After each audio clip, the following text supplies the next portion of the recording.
Hello বন্ধুরা, কেমন আছো তোমরা সবাই? আশা করবো প্রত্যেকে খুব ভালো আছো এবং পড়াশোনায় প্রচণ্ড ব্যস্ত আছো। তো এখন আমাদের কিন্তু একদম ফাইনাল স্টেজ, শেষ মুহূর্ত। আমাদের কিন্তু এই সময় বাজিমাত করতে হবে। পড়াশোনা এমনভাবে করতে হবে যে পরীক্ষা হলে একদম 100% মার্কস পাওয়া যায়।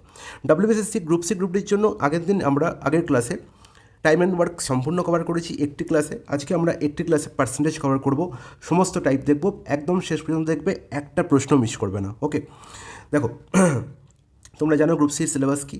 সেখান থেকে আমরা already time and work cover করে ফেলেছি একটা ক্লাসে। আজকে আমরা সম্পূর্ণ পার্সেন্টেজ কভার করব, ঠিক আছে? কোনো জায়গা বাদ দেবো না। এই যে পার্সেন্টেজ, এই চ্যাপ্টারটি, এটা গ্রুপ সিরও একটি টপিক, গ্রুপ ডিরও একটি টপিক।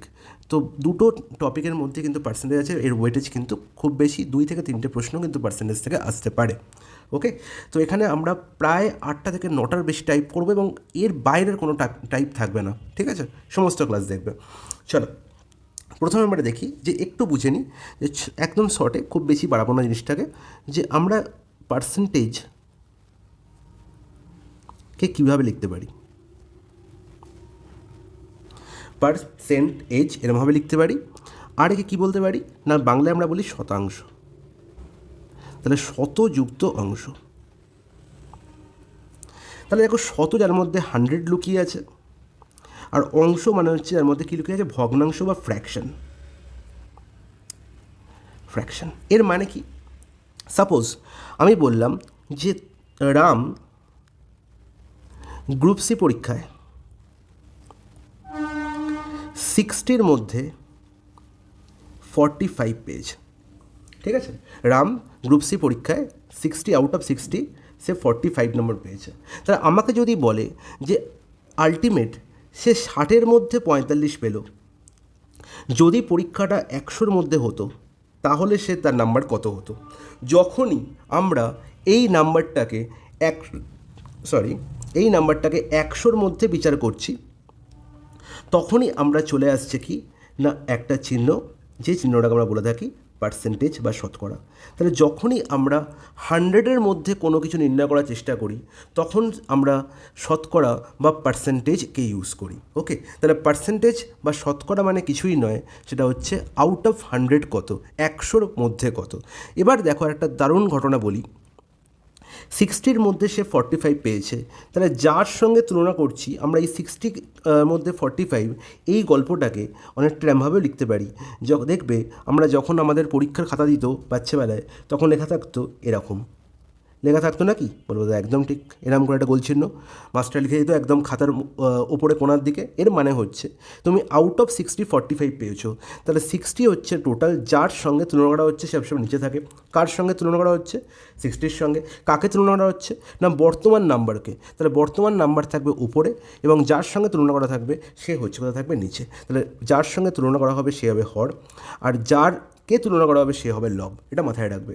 এবার এই যে ফ্র্যাকশন, এই ফ্র্যাকশনটাকে যদি আমি 100 দিয়ে গুণ করে দিই, তাহলে আমি পেয়ে যাবো যে কি না, 100-র মধ্যে রাম কত পেয়েছে। দেখো, 60-এর মধ্যে 45 পেলে 100-র মধ্যে কত পায়? আমরা কি বলবো? 45/60 ইন্টু 100 না? বলবো দাদা একদম ঠিক। তার মানে আলটিমেট পার্সেন্টেজ মানে আর কিছুই নয়, একটা ফ্র্যাকশন, যে ফ্র্যাকশনকে 100 দিয়ে গুণ করলেই আমি percentage pi. Is it clear? বলবো দাদা একদম ঠিক। এবং এখান থেকেই আমার কনসেপ্ট চলে আসে ফ্র্যাকশন টু পার্সেন্টেজ,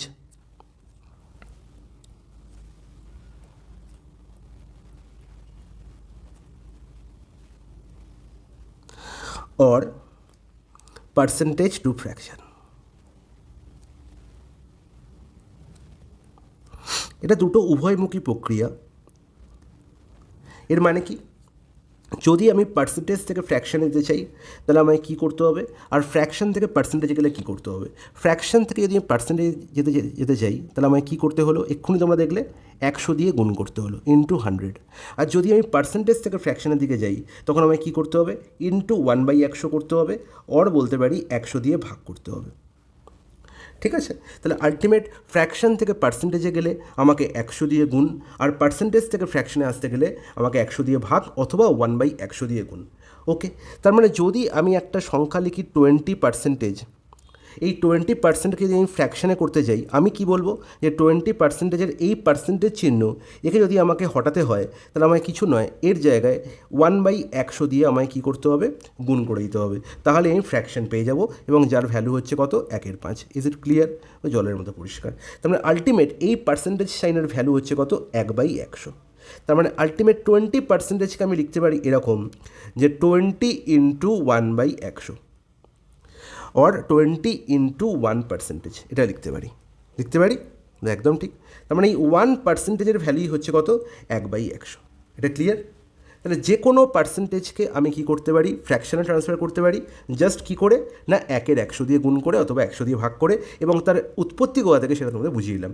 ব্যাস, এবার আমরা কী করবো, ডাইরেক্ট প্রশ্নে চলে আসবো। প্রশ্নের মধ্যে টাইপগুলো দেখবো, শুধু আমাদের এটুকু মনে রাখতে হবে যে ফ্র্যাকশন থেকে পার্সেন্টেজে যাওয়ার জন্য আমাকে 100 দিয়ে গুণ, আর পার্সেন্টেজ টু ফ্র্যাকশন যেতে গেলে আমায় কী করতে হবে, 1/100 দিয়ে আমায় গুণ অথবা 100 দিয়ে ভাগ। ঠিক আছে, এটুকু জিনিস মনে রাখলেই তোমাদের group C group D automatic cover হয়ে যাবে। বাকি জিনিস আমরা যেটা একদম পার্সেন্টেজ টু ফ্র্যাকশন বা ফ্র্যাকশন টু পার্সেন্টেজ খুব সহজে খুব তাড়াতাড়ি তোমরা কীভাবে করতে পারো, সেটা তোমাদের আলাদা একটা ক্লাসে পড়াবো। এটা এই ক্লাসের সঙ্গে মার্চ করছি না, কারণ এখানে ওটা শিখতে গেলে তোমাদের এখন গ্রুপ সি গ্রুপ ডির আগে তোমাদের মাথায় একটা প্রেশার চলে আসবে। ওকে, তো চলে আসি ডাইরেক্ট প্রশ্নে টাইপ 1 থেকে। ওকে, আচ্ছা, প্রথম প্রশ্ন দেখেই তোমরা বলবে, দাদা যদি তুমি আমার বলা percentage to fraction R fraction two পার্সেন্টেজের যে পার্সেন্টেজগুলো বা যে ফ্র্যাকশনগুলো মেনশন করেছি, সেইগুলো যদি একবার একটু দেখে যাও, তাহলে তুমি দেখেই বলবে যে 1/8 অংশ বা 1/8 ফ্র্যাকশনকে আমরা ডাইরেক্ট পার্সেন্টেজে ট্রান্সফার করলে আনসার হবে 12.5%। ঠিক আছে, আমরা জানি কি না, যখন একটা ফ্র্যাকশন থাকে তাকে পার্সেন্টেজে ট্রান্সফার করতে হয়, জাস্ট 100 দিয়ে গুণ করতে হয়, দ্যাটস ইট। তাহলে আমি 4 দিয়ে কাটাকুটি করছি, 4 × 25 100, 4 × 2 = 8, আর 25/2 মানে হচ্ছে 12.5, আর 12.5 কী হয়ে যাবে, 100 দিয়ে গুণ করেছি বলে পার্সেন্টেজ পাশে একটা চিহ্ন, তার মানে অপশন এ হয়ে গেল কারেক্ট অ্যান্সার। ঠিক আছে, নেক্সট প্রশ্নে চলে আসি। 8 × 1/3% সমান কত অংশ? তাহলে পার্সেন্টেজ থেকে যখন ফ্র্যাকশনে যাব তখন কী করব না, 1/100 দিয়ে গুণ করব বা 100 দিয়ে ভাগ করব। ঠিক আছে, তাহলে 8 × 1/3% মানে কত, 8 × 3 = 24, আর 1 25-এর 3%, আর 25-এর 3কে যদি আমি ফ্র্যাকশনে ট্রান্সফার করি তাহলে কী করব, জাস্ট 1/100 দিয়ে গুণ অথবা 100 দিয়ে ভাগ, হোয়াটএভার ইউ ওয়ান্ট। কাটাকুটি হচ্ছে 25 × 4 = 100, তাহলে 1/12 হয়ে যাবে আমার ফ্র্যাকশন, আর 1/12 দেখতে পাচ্ছি কোথায় দাদা, অপশন সিতে। নেক্সট প্রশ্ন বলছে 1000 টাকার 12.5% কত? তাহলে একটু আগেই বলেছি যে 12.5, দেখো কতবার ইউজ হচ্ছে, 12.5%, এর ফ্র্যাকশন ভ্যালু কত, 1/8।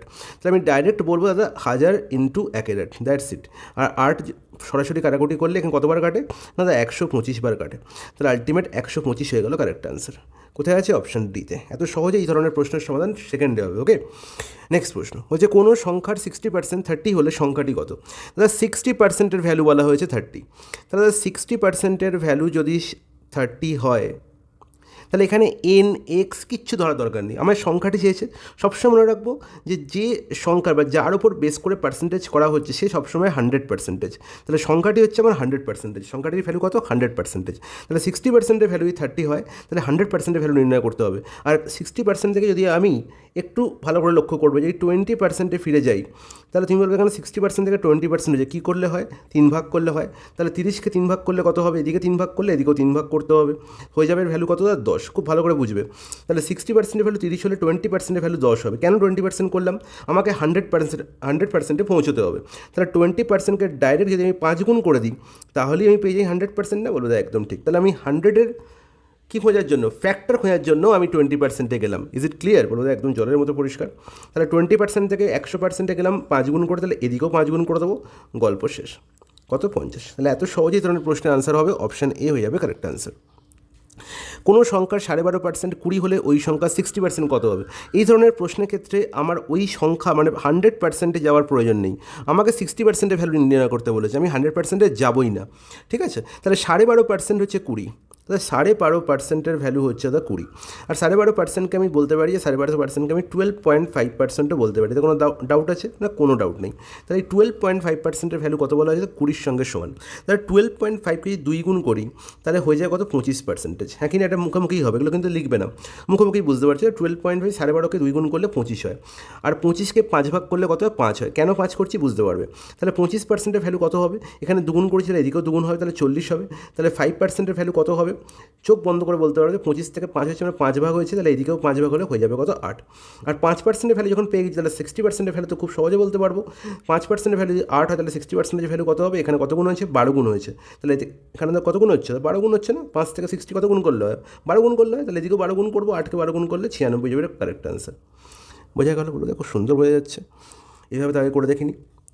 দেখো আরও একটা অসাধারণ একদম দারুণ প্রশ্ন, এই প্রশ্ন দেখলে পরীক্ষায় কিন্তু মাথা ব্যথা ঘুরে যাবে। এখানে কিন্তু 0.12% নেই বাবা, খুব ভালো করে লক্ষ্য করে দেখবে, এখানে যে 0.122 এর মাথায় একটা ছোট্ট ডট আছে, ঠিক আছে, এটা ছেলে খেলার জিনিস নয়। এই ডটটাকে আমরা কী বলে থাকি, পৌনঃপুনিক বলে থাকি, বা এটাকে আমি কী বলে থাকি, এটাকে আমরা বলে থাকি রেকারিং।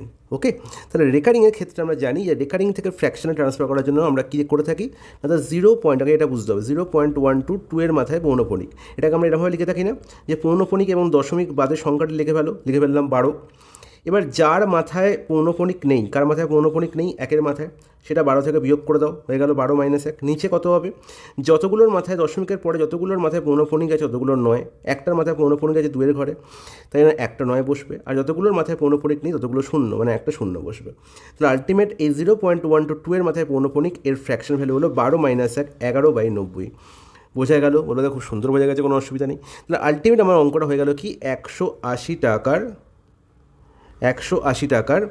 11/90%। ইজ ইট ক্লিয়ার না, বলে জলের মতো পরিষ্কার। তাহলে কত হবে, 180 ইন্টু 11/90, আর পার্সেন্টেজ থেকে ফ্র্যাকশানে করতে গেলে কী করতে হয়, 100 দিয়ে ভাগ করতে হয়, অথবা 1/100 দিয়ে গুণ করতে হয়। ইজ ইট ক্লিয়ার, বলবো জলের মতো পরিষ্কার। এবার আমায় নির্ণয় করতে বলেছে কত, এখানে সব করে দেখো পয়সায় আছে, তাহলে আমার আলটিমেটে টাকা বেরোবে, টাকাকে পয়সা করতে গেলে 100 দিয়ে গুণ করতে হয় না, একদম ঠিক। তাহলে 100 দিয়ে গুণ করে দাও, তাহলে এই 100 দিয়ে এখানেই ক্যান্সেল আউট হয়ে গেল। 90 কতবার যাচ্ছে, দুবার যাচ্ছে, 90 × 180, তাহলে হয়ে গেল কত, 22 পয়সা। এত সুন্দর একটা প্রশ্ন, এবং এই প্রশ্ন পরীক্ষায় কিন্তু আসতেই পারে। অপশান বি হয়ে গেল কারেক্ট আনসার, কারণ তোমাদের রেকারিং ডেসিমেলও আছে, ফ্র্যাকশনও আছে, সমস্ত কনসেপ্ট একটার মধ্যেই। ওকে, চলে যাই পরের প্রশ্নে। একটি সংখ্যার 25%-এর সঙ্গে 150 এর 30% যোগ করা হলো, যোগফল হলো 75, তাহলে সংখ্যাটি কত? খুব ভালো কথা। তাহলে একটা সংখ্যা আমি ধরে নিলাম এখানে n, তার 25%, মানে 25%-এর ফ্র্যাকশন ভ্যালু কত, 1/4। 25% থেকে ফ্র্যাকশন করার জন্য কী করতে হয়, 25/100 করতে হয়, তাই তো। তাহলে 25/100 আর কোটি করলে 1/4। তুমি বলবো দাদা সহজ ব্যাপার, আপনি তো আগেই দেখিয়ে দিয়েছেন চারটা, চারটের মধ্যে অলরেডি আছে, 25%টা করার দরকার হয় না। তাহলে n × 1/4 একদম ডাইরেক্ট লিখলাম। এবার কী বলেছি দাদা, 150-এর 30%, লিখে ভালো 150-এর 30%, তাহলে 150 × 30/100, হ্যাঁ কি না, বলো একদম ঠিক। কাটাকুটি হচ্ছে, একদম জব্র কাটাকুটি হয়ে গেল, তাহলে হয়ে গেল ইজিক্যাল টু এর ভ্যালু কত, 75। তাহলে এবার সেখান থেকে দেখো n/4, আর এখানে দেখতে পাচ্ছি 15 কত, 45, 75 থেকে 45 বিয়োগ করলে 30। ঠিক আছে, এই স্টেপগুলো তোমরা জাম করতেই পারো, কারণ এগুলো তোমাদের পরীক্ষায় করে দেখাতে হবে না, তোমাকে আনসার নির্ণয় করতে হবে। তাহলে এনের ভ্যালু কত হয়ে গেল, এনের ভ্যালু তো আমি দেখতেই পাচ্ছি, n/4 যদি 30 হয়, 4 উপরে গেলে কী হয়ে যাবে, গুণ হয়ে যাবে, 30 × 4 20, তারপর আলটিমেট 120 হয়ে গেল কারেক্ট আনসার, অপশানটি। 1 থেকে 70 পর্যন্ত কত শতাংশ সংখ্যার একক সংখ্যা 1 বা 9 আছে? দারুণ একটা প্রশ্ন। তোমরা কি জানো যে একক সংখ্যা মানে হচ্ছে কি ইউনিট ডিজিট? তাহলে আমরা জানি যে প্রত্যেক 10টা করে অঙ্কের মধ্যে, প্রত্যেক 10টা করে সংখ্যার মধ্যে 1 এবং 9 ইউনিট ডিজিট আছে দুটো করে সংখ্যায়। যেমন দেখো 1 থেকে 9-এর মধ্যে আমি বলবো, 1 থেকে 9-এর মধ্যে আমি বলবো দুটো সংখ্যা কী কী, 1 এবং 9, এদের ইউনিট ডিজিট কী, এটা এক অঙ্কের সংখ্যা, তার মানে এদের ইউনিট ডিজিট 1 এবং 9ই হবে, তার মানে দুটো পেলাম এখানে। সিমিলারলি তোমরা যদি বলো 11 থেকে কতর মধ্যে, 20-র মধ্যে, ঠিক আছে, এটা 1 থেকে 9 না করে 1 থেকে 10 করো, তাহলে আরও বেটার হবে বুঝতে। 11 থেকে 20-র মধ্যে কটা আছে এরকম, দেখো 11-র এখানে ইউনিট ডিজিট কত, 1, আর 19-এর ইউনিট ডিজিট কত, 9, তার মানে এখানেও আমি দেখতে পাবো দুটো সংখ্যা আছে। তাহলে 1 থেকে 9-এর মধ্যে আমি দুটো সংখ্যা দেখতে পেলাম, 11 থেকে 20-র মধ্যে দুটো সংখ্যা দেখতে পেলাম। সিমিলারলি আমি বলবো দাদা 21 থেকে কতর মধ্যে, দাদা 21 থেকে 30-এর মধ্যে এখানেও দুটো সংখ্যা পাবো, একটা সংখ্যা কি 21 আর একটা সংখ্যা 29। তাহলে আলটিমেট আমি 1 থেকে 70-এর মধ্যে আমি কতগুলো পেয়ার পাবো, দাদা আমি এখানে দেখতে পাচ্ছি 1 থেকে 10টা করে যদি পেয়ার, 10টা করে যদি রেঞ্জ নিই, তাহলে এরকম 7টা রেঞ্জ হবে না, বলো দাদা একদম ঠিক। তাহলে 7টা রেঞ্জের প্রত্যেকটা রেঞ্জের মধ্যে দুটো করে আছে, তার মানে টোটাল 7টা রেঞ্জের 7 × 2 14টা আছে, হ্যাঁ কি না। তাহলে এরকম 14টা এমন সংখ্যা আছে যাদের ইউনিট ডিজিট 1 অথবা 9, হ্যাঁ কি না, বলো দাদা একদম ঠিক। তাহলে এরকম 14টা সংখ্যা কতগুলো সংখ্যার মধ্যে? 1 থেকে 70-এর মধ্যে কতগুলো সংখ্যা আছে? 70টা সংখ্যা আছে।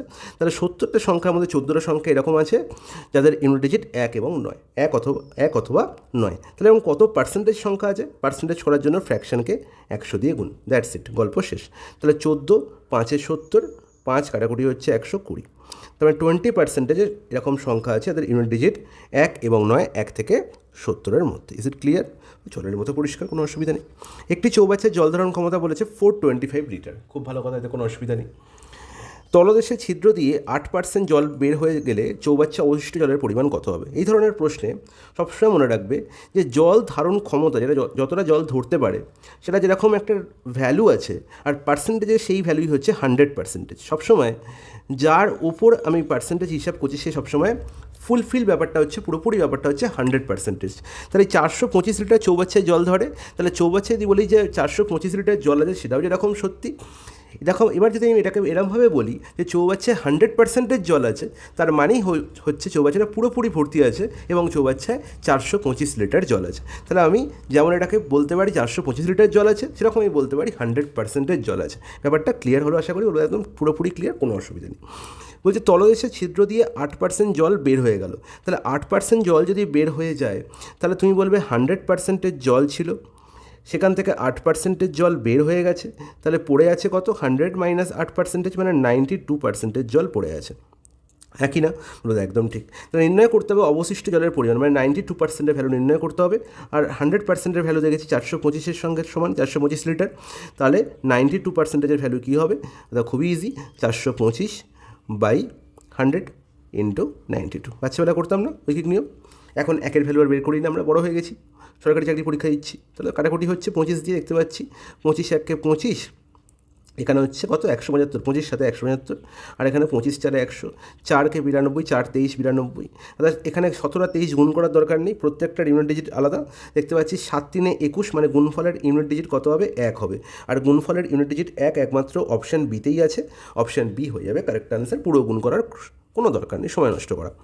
নেক্সট প্রশ্ন, একই টাইপ আমি যখনই কোনো টাইপ দেখি নতুন রকম, সেটা একটা এক্সট্রা টাইপ দিয়ে দিই, এটা তোমরা প্র্যাকটিস করে নিতে পারো। এটা তোমাদের হোমওয়ার্ক, তোমরা ইচ্ছা হলে একটু প্র্যাকটিস করে নিও, যে তোমাদেরই উপকার হবে।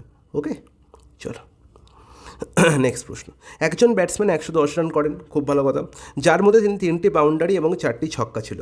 তাহলে তিনি তার মোট স্কোরের কত শতাংশ দৌড়ে করেছেন? খুব ভালো কথা। তাহলে এখানে এই যে 110 রান করেছে টোটাল, যেটা এটা সবসময় 100%।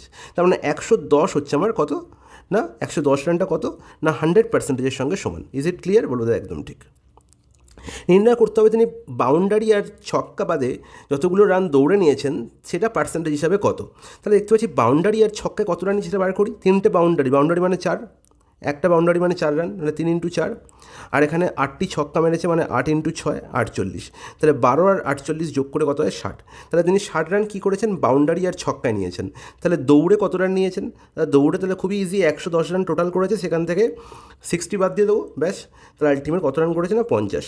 তাহলে 50 রান তিনি দৌড়ে করেছেন। তাহলে 110%-এর ভ্যালু যদি 110 রানের ভ্যালু যদি 100% হয়, তাহলে 50 রানের ভ্যালু কত সেটা আমার নির্ণয় করতে হবে। তাহলে 100/110 ইন্টু 50, দ্যাটস ইট।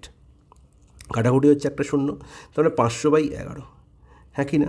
বলে দেখ একদম ঠিক। তাহলে 500 কতবার যাচ্ছে? এখানে 5 বার তো পুরোপুরি যাচ্ছে না, 4 বার যাচ্ছে, আর নিচে 11 একমাত্র অপশান বিতেই আছে। হ্যাঁ কি না? করার তো কোনো দরকার নেই। 11 4 44, তারপরে কত বেরোবে? দাদা 60, তার মানে 11 5 55, 5 অবশেষ থাকবে, 45 × 5 = 11 করে দিলাম তাও আরেকবার। ওকে, নেক্সট প্রশ্ন। 27কে এমন দুটো অংশে ভাগ করো যার একটি অংশ অপরটির 35% হয়, তবে সংখ্যা দুটো কী কী হবে? খুব ভালো কথা। তাহলে 27কে দুটো পার্টে ভাগ করতে হবে, এই তো মুদ্রা কথা। হ্যাঁ কি না? তাহলে 27কে দুটো পার্টে ভাগ করতে হবে, একটা এক্স আর একটা ওয়াই। বলছে একটি অংশ অপরটির 35%, আর এই 35%-এর ফ্র্যাকশন ভ্যালু যদি নির্ণয় করতে পারি, তাহলেই আমি পেয়ে যাব যে আলটিমেট গল্পটা কী বলেছে। 35% মানে কি? 35%কে বলতে পারি 35/100। এর ফ্র্যাকশন ভ্যালু কত? ইন্টু 1 100, তাহলে 35/100, 5 দিয়ে 20 হচ্ছে, 5 7 35, 5 20 100, তাহলে 7 20। তার মানে কি? এই যে একটা অংশ অপরটির 35%, এর মানে হচ্ছে আমি বলতে পারি যে এক্স যদি একটা অংশ হয় এক্স আর ওয়াই এর মধ্যে, বলছে এক্স হচ্ছে ওয়াই এর 35%। এটা হচ্ছে আমার মুদ্রা কথা, ঠিক আছে? তাহলে যখনই আমি ওয়াই এর লিখলাম, আর এর মানে সেই বাচ্চাবেলা থেকে পড়ে আসছে, মানে হচ্ছে গুণ। হ্যাঁ কি না? আর যখনই গুণ করছি তখন আমি যদি এই ওয়াইকে এপারে মানে বাংলাদেশ থেকে আবার ভারতে ফিরিয়ে আনি তাহলে নিচে ভাগ হয়ে যাবে, বলো একদম ঠিক। তাহলে x/y = 35/100। আর এটাই আমি তোমাদের বোঝালাম যে আলটিমেট এই যে পার্সেন্টেজটার ফ্র্যাকশন ভ্যালু যেটা আছে না 35% = 7/20, এই 7/20 হচ্ছে এই x আর y এর রেশিও। বোঝা গেল, বলো একদম ঠিক। 7 আর 20 রেশিওই হচ্ছে আমার কত, 7 আর 20 রেশিওই হচ্ছে, সরি x আর y রেশিও কত হলো না 7:20। ইজ ইট ক্লিয়ার, বলবো একদম ঠিক, কোনো অসুবিধা নেই। আর 7 আর 20 যোগফলই হচ্ছে কি সংখ্যাটা, তাহলে 7 আর 20 যোগফল এখানে 27 হয়েই গেছে ডাইরেক্ট। তার মানে কি আমার এই 7 আর 20 হচ্ছে অ্যাকচুয়াল দুটো কি নাম্বার, তার মানে অপশান ডি হয়ে গেল কারেক্ট আনসার, কিছু করতেই হলো না। যদি এখানে 27 কোনো মাল্টিপল থাকতো তাহলে আমাকে দেখতে হতো যে 27 মাল্টিপল ধরে এখানে বলা ছিল 54 সাপোজ, ঠিক আছে। যদি 27 জায়গায় 54 থাকতো, আমার যোগফল বেরোলো এখানে 27, তাহলে 27-এর ভ্যালু যদি 54 হয় এখানে কত গুণ, দুগুণ, তাহলে প্রত্যেকটা সংখ্যা দুগুণ করে বৃদ্ধি পেত। ইজ ইট ক্লিয়ার, হলো জলের মতো পরিষ্কার, এতে কোনো অসুবিধা নেই। তাহলে এত সহজেই এই ধরনের প্রশ্নের সমাধান করা যায় উইদাউট এনি হেজিটেশন, বোঝা গেছে। চলো নেক্সট প্রশ্নে চলে যাই। ওই যে দুটো সংখ্যার যোগফল 56, একটি সংখ্যার 30%, অপর সংখ্যার 40%-এর সমান। সেম প্রশ্ন, দুটো সংখ্যার যোগফল 56 বলা হয়েছে, তাহলে একটা সংখ্যা যদি এক্স হয় অপর সংখ্যা যদি ওয়াই হয় তাহলে x + y 56। এখানে আর এক্স ওয়াই ধরার কোনো ব্যাপার না, আমি শুধু তোমাদের বোঝানোর জন্য একবার বলে দিচ্ছি। ওকে, একটি সংখ্যা 30% মানে এক্সের 30%, এক্স এর 30% ইজিক্যাল টু কী দাদা বলেছে না, ইজিক্যাল টু বলে যে ওয়াই এর 40%, অপর সংখ্যার 40%-এর সমান, এটাই তো বলা হয়েছে, বলে একদম ঠিক। তাহলে আমরা জানি বাচ্চাবেলা থেকে শিখে আসছি যে এর মানে কি গুণ, তাহলে এক্স ইন্টু 30%, এখানেও 40%, এখানেও পার্সেন্টেজ সাইন, এখানেও পার্সেন্টেজ সাইন। আর পার্সেন্টেজটাকে যদি ফ্র্যাকশানে করতে আমরা কী করতে পারি না 30/100 করতে পারি। তাহলে এই যে কাজ করলাম যে এক্স ইন্টু 30/100, তাহলে এদিকেও লিখবো ওয়াই ইন্টু 40/100। এটা আমি করলাম জাস্ট সময়ের লস করলাম, সময়কে আমি খরচা করলাম, এক্সট্রা সময় খরচা করলাম, কোনো দরকার নেই। কারণ দেখো এখানেও 100 এখানেও 100 ক্যান্সেল আউট হয়ে যাবে, আর এই 100 ক্যান্সেল আউট হওয়া মানে 100 ক্যান্সেল আউট হচ্ছে, তার মানে পার্সেন্টেজ সাইন ক্যান্সেল আউট হয়ে যাচ্ছে। তাই এই যে কাজটা করলাম এটা বেকার সময় নষ্টটা করবোই না, আমি ডাইরেক্ট বলে দেবো যে এখানে x × 30 = y × 40, আর এই 0 তো ক্যান্সেল আউট হয়ে যাচ্ছে, তার মানে ডাইরেক্ট x/y = হচ্ছে 4/3। আর এই লাইনটা আমি এই লাইনটা না লিখেই করতে পারি, আমি ডাইরেক্ট বলবো যে এখানে যার সঙ্গে লেখা আছে তবে একটি সংখ্যা 30%, অপর সংখ্যার 40%-এর সমান, আমি যখনই একটি সংখ্যা এক্স এবং অপর সংখ্যা ওয়াই ধরছি এদের রেশিও হয়ে যাবে, পরের সঙ্গে যে পার্সেন্টেজ লুকিয়ে আছে সে আগে বসবে মানে 40, আর আগের সঙ্গে যে পার্সেন্টেজ লুকিয়ে আছে সে নিচে বসবে 30, তাহলে 40/30 বোঝা গেল, এখানে কাটাকুটি হয়ে গেল 4/3, ডাইরেক্ট পেয়ে যাবো। এটা করার দরকার নেই, এটা জাস্ট তোমায় বোঝানোর জন্য করলাম। ওকে, তাহলে রেশিও পেয়ে গেলাম 4 আর 3, এক্স আর ওয়াই এর রেশিও কত 4 আর 3, আর 4 আর 3-এর যোগফল কত হওয়া উচিত 56 হওয়া উচিত, কিন্তু তা তো নয়, 7 বেরোচ্ছে, তাহলে 7-এর ভ্যালুই 56। একটু আগেই বললাম না কত গুণ, 8 গুণ দাদা। তারপরে সংখ্যা দুটো কী হবে, একটা সংখ্যা হয়ে যাবে 4 × 8 = 32, 4কে 8 গুণ করবো, আর একটা সংখ্যা যাবে 3 × 8 = 24, দ্যাটস ইট। এবার কী বলেছে ক্ষুদ্রতম সংখ্যাটি কত, এদের মধ্যে ক্ষুদ্রতম সংখ্যা অবশ্যই 24, অপশন বি হয়ে যাবে কারেক্ট অ্যান্সার। নেক্সট প্রশ্ন, কোনো সংখ্যার 40% থেকে 150-এর 20% বিয়োগ করলে বিয়োগফল হয় 2। বলো, এই প্রশ্নটা একটু আগেই করলাম যে কোনো সংখ্যার 40%, কোনো একটা সংখ্যা যদি n হয় তার 40%, দেখো 40% আমি বলবো যে 40%কে আমি ফ্র্যাকশানে করলে, সরি পার্সেন্টেজ টু ফ্র্যাকশান করলে জাস্ট 1/100 দিয়ে গুণ অথবা 100 দিয়ে ভাগ করতে পারি, অথবা আমি যদি বলি আমরা যদি just fraction percentage to fraction টেবিলটা দেখে থাকি তাহলে 20% মানে হচ্ছে 1/5, তাহলে সেখানে 40%-এর ভ্যালু কত হবে না এখান থেকে দুগুণ হয়েছে, তাহলে এদিকেও দুগুণ হবে, তার মানে 2/5 ডাইরেক্ট বলতে পারি। ওকে, এই জিনিসগুলো তোমাদের একটু কী করতে হবে, রপ্ত করতে হবে, এগুলো তোমরা আমার সঙ্গে থাকতে থাকতে অটোমেটিক হয়ে যাবে, এর জন্য কোনো আলাদা করে তোমাদের টাইম নষ্ট করতে হবে না, একটু সময় লাগবে, বাবা জাস্ট কয়েকটা ক্লাস দেখলেই তুমি আমার বুঝে যাবে যে আমি তোমাদের কী বলতে চাইছি, তোমাদের কী করতে হবে। ওকে, চলো, তাহলে আমি দেখতে পাচ্ছি এখানে আমি যেটা বুঝলাম যে n-এর 40% মানে n × 2/5 = না, এটা থেকে কী করতে হবে, এটা থেকে বিয়োগ করতে হবে, এটা থেকে 150-এর 20% বিয়োগ করতে হবে। দেখো 150-এর 20%, দেখো 20% মানে কত 1/5, তাহলে 150 × 1/5 বিয়োগফল কত হবে 2 হবে, ব্যাস। তাহলে বলো এখানে 5 তো ক্যাটাগরি হয়ে যাচ্ছে 30, একই না, তাহলে n × 2/5 হয়ে গেল কত, তাহলে আলটিমেট এই 30 মাইনাস আছে, ওপরে গেলে প্লাস হয়ে যাবে, +2 মানে হচ্ছে 32, তাহলে n-এর ভ্যালু কত হবে দাদা না এখানে 2, এখানে 32, কাটাকুটি হলো 16, মানে 16×5 কত 80। বলো কোনো ডাউট না, কোনো ডাউট নেই, অপশান বি হয়ে গেল কারেক্ট অ্যান্সার। কোনো সংখ্যা 27%-এর সঙ্গে সংখ্যাটি যোগ করলে যোগফল 381, দারুণ একটা প্রশ্ন। দেখো এই প্রশ্নটা কী করে করবো, বলছে কোনো সংখ্যা 27%-এর সঙ্গে, কোনো একটা সংখ্যা আছে, তাহলে সংখ্যাটা নিজেই 100%, আমি সবসময় বলেছি 27%, তার 27%-এর সঙ্গে সংখ্যাটি যোগ করলে, তাহলে কোনো একটা সংখ্যা n এর 27%-এর সঙ্গে, ঠিক আছে, n এর 27%-এর সঙ্গে n যোগ করলে আমার ভ্যালু হয় কত 381, হ্যাঁ কি না? ওটা তো একদম ঠিক। আর আমি বলেছি যখন কোনো একটা সংখ্যাকে আমি দেখতে পাচ্ছি সেই সংখ্যাটা ইটসেলফ শতকরার ক্ষেত্রে 100%, যার ওপর এখানে গল্প বলা হচ্ছে সে সবসময় কি না 100%। তাহলে এন মানে হচ্ছে কত 100%। তাহলে 100% 27% মানে 27%ই। তাহলে 27%-এর সঙ্গে এন মানে 100% যোগ করলে আমি পাচ্ছি কত 381। তাহলে আলটিমেট 127%-এর ভ্যালু বলা হয়েছে কত 381। Is that clear? বলে জলের মতো পরিষ্কার, কোনো অসুবিধা নেই। তাহলে 127কে কত গুণ করলে 381 হয়ে গেল? 3 গুণ করলে। ওকে, নির্ণয় করতে হবে সংখ্যাটি কত, মানে 100%-এর ভ্যালু নির্ণয় করতে হবে। 100%-এর ভ্যালু কত হবে দাদা? 300 হয়ে যাবে, কারণ ওপরে যদি 3 গুণ হয় এখানেও 3 গুণ হবে। Is it clear? বলে জলের মতো পরিষ্কার, ব্যাপারটা তোমার তো কোনো মানে জটিল ব্যাপারই নেই, ঠিক আছে? জাস্ট যদি আমি এই জায়গাটা থেকে করতে যেতাম তাহলে আমার প্রচুর সময় লাগতো, প্রচুর আমাকে ক্যালকুলেশন করতে হতো। কিন্তু যদি আমি এটুকু বুঝি যে এনের 27%-এর সঙ্গে এন যোগ করা হচ্ছে, তার মানে সংখ্যাটি 27%-এর সঙ্গে সংখ্যাটি যোগ করা হচ্ছে, আর সংখ্যাটি যদি 100% হয় তার 27% তাহলে 27%-এর সঙ্গে সংখ্যাটি মানে 100% যোগ করা হচ্ছে, মানে 127% যোগ করা হচ্ছে, যার ভ্যালু কত 381।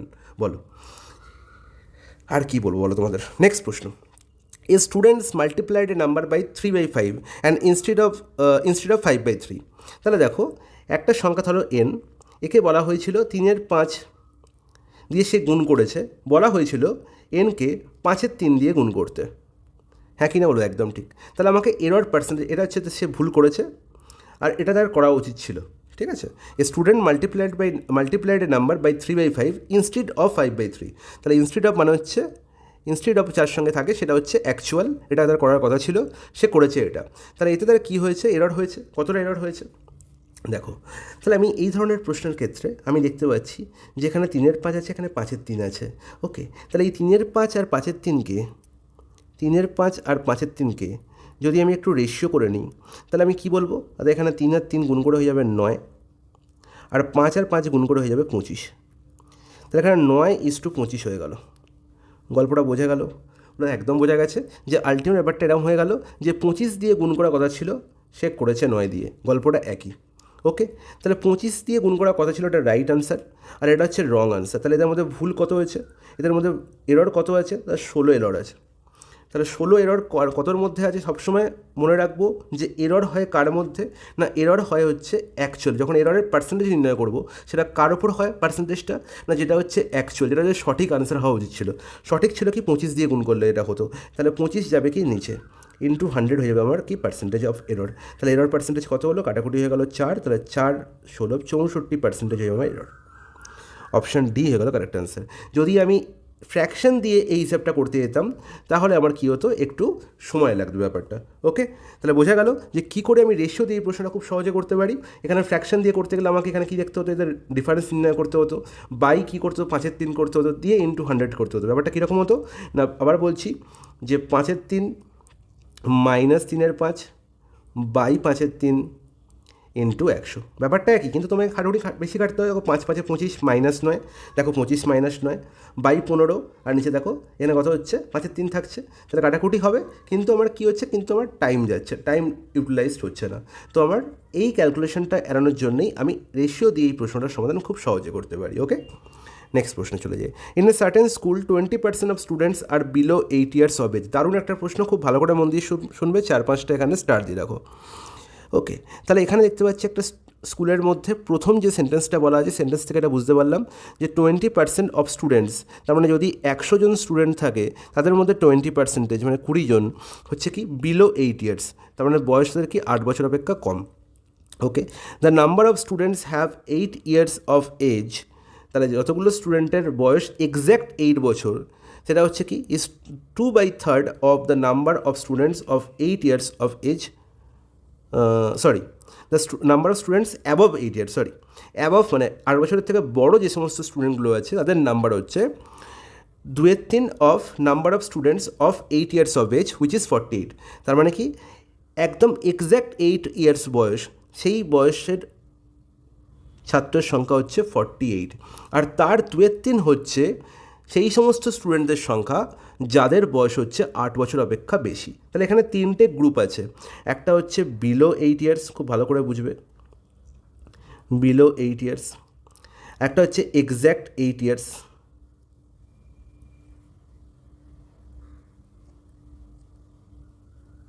আর একটা হচ্ছে অ্যাবভ 8 ইয়ার্স। ঠিক আছে, এই তিনটে গ্রুপ আছে স্টুডেন্টদের, বোঝা গেল? একদম ঠিক। এখানে বলে দিচ্ছে একমাত্র নাম্বার বলে দিচ্ছে number of students of 8 years of age which is 48। তাহলে একদম এক্স্যাক্ট 8 ইয়ার্স হচ্ছে 48 জন স্টুডেন্ট আছে। ওকে, এবার বললো যে যাদের বয়স অ্যাবভ 8 ইয়ার্স তারা হচ্ছে 2/3, তাদের নাম্বারটা কি 2/3 অফ 48। তাহলে একদম অ্যাবভ 8 ইয়ার্স যাদের, তাদের বয়স, তাদের সংখ্যা কত 2/3 অফ 48। তাহলে 3 16 48, 16 দুগুণে কত দেয় 32। Is it clear? বলে একদম ঠিক। তাহলে বিলো 8 ইয়ার্স কতজন আছে সেটা আমি জানি না, সেটা নাম্বার বলে দেয়নি। সেটা হচ্ছে বলা হয়েছে 20% অফ স্টুডেন্টস। তাহলে যত টোটাল স্টুডেন্ট আছে যদি 100% স্টুডেন্ট হয় তাহলে তার মধ্যে 20% হচ্ছে কি বিলো 8 ইয়ার্স। তাহলে এই যে এক্স্যাক্ট 8 ইয়ার্স আর অ্যাবভ 8 ইয়ার্স, এক্স্যাক্ট 8 ইয়ার্স আর অ্যাবভ 8 ইয়ার্স মিলে যে স্টুডেন্টরা হচ্ছে মানে 48 প্লাস 32, দ্যাট ইজ কত 80। হ্যাঁ কি না? 48 প্লাস 32 যোগ করলে কত হবে? 80 হবে তো? একদম ঠিক। তাহলে এই যে 80 জন স্টুডেন্ট, এই 80 জন স্টুডেন্ট কাকে রিপ্রেজেন্ট করছে না এই বিলো 8 ইয়ার্সের থেকে, বিলো 8 ইয়ার্স কত 20%। তাহলে বাকি 100% থেকে 20% বিয়োগ করলে কত পার্সেন্ট পড়ে থাকে? 80% না? বলবো তো একদম ঠিক। তাহলে এই 80% রিপ্রেজেন্ট করছে কাকে না এক্স্যাক্ট 8 ইয়ার্স আর অ্যাবভ 8 ইয়ার্সকে। হ্যাঁ কি না? আর এই 80%এরই ভ্যালু আমি কত পেয়েছি? তাহলে 80%এরই ভ্যালু পেয়েছি 80-র সঙ্গে সমান। তাহলে এখানে এক্স্যাক্ট মিলে গেছে।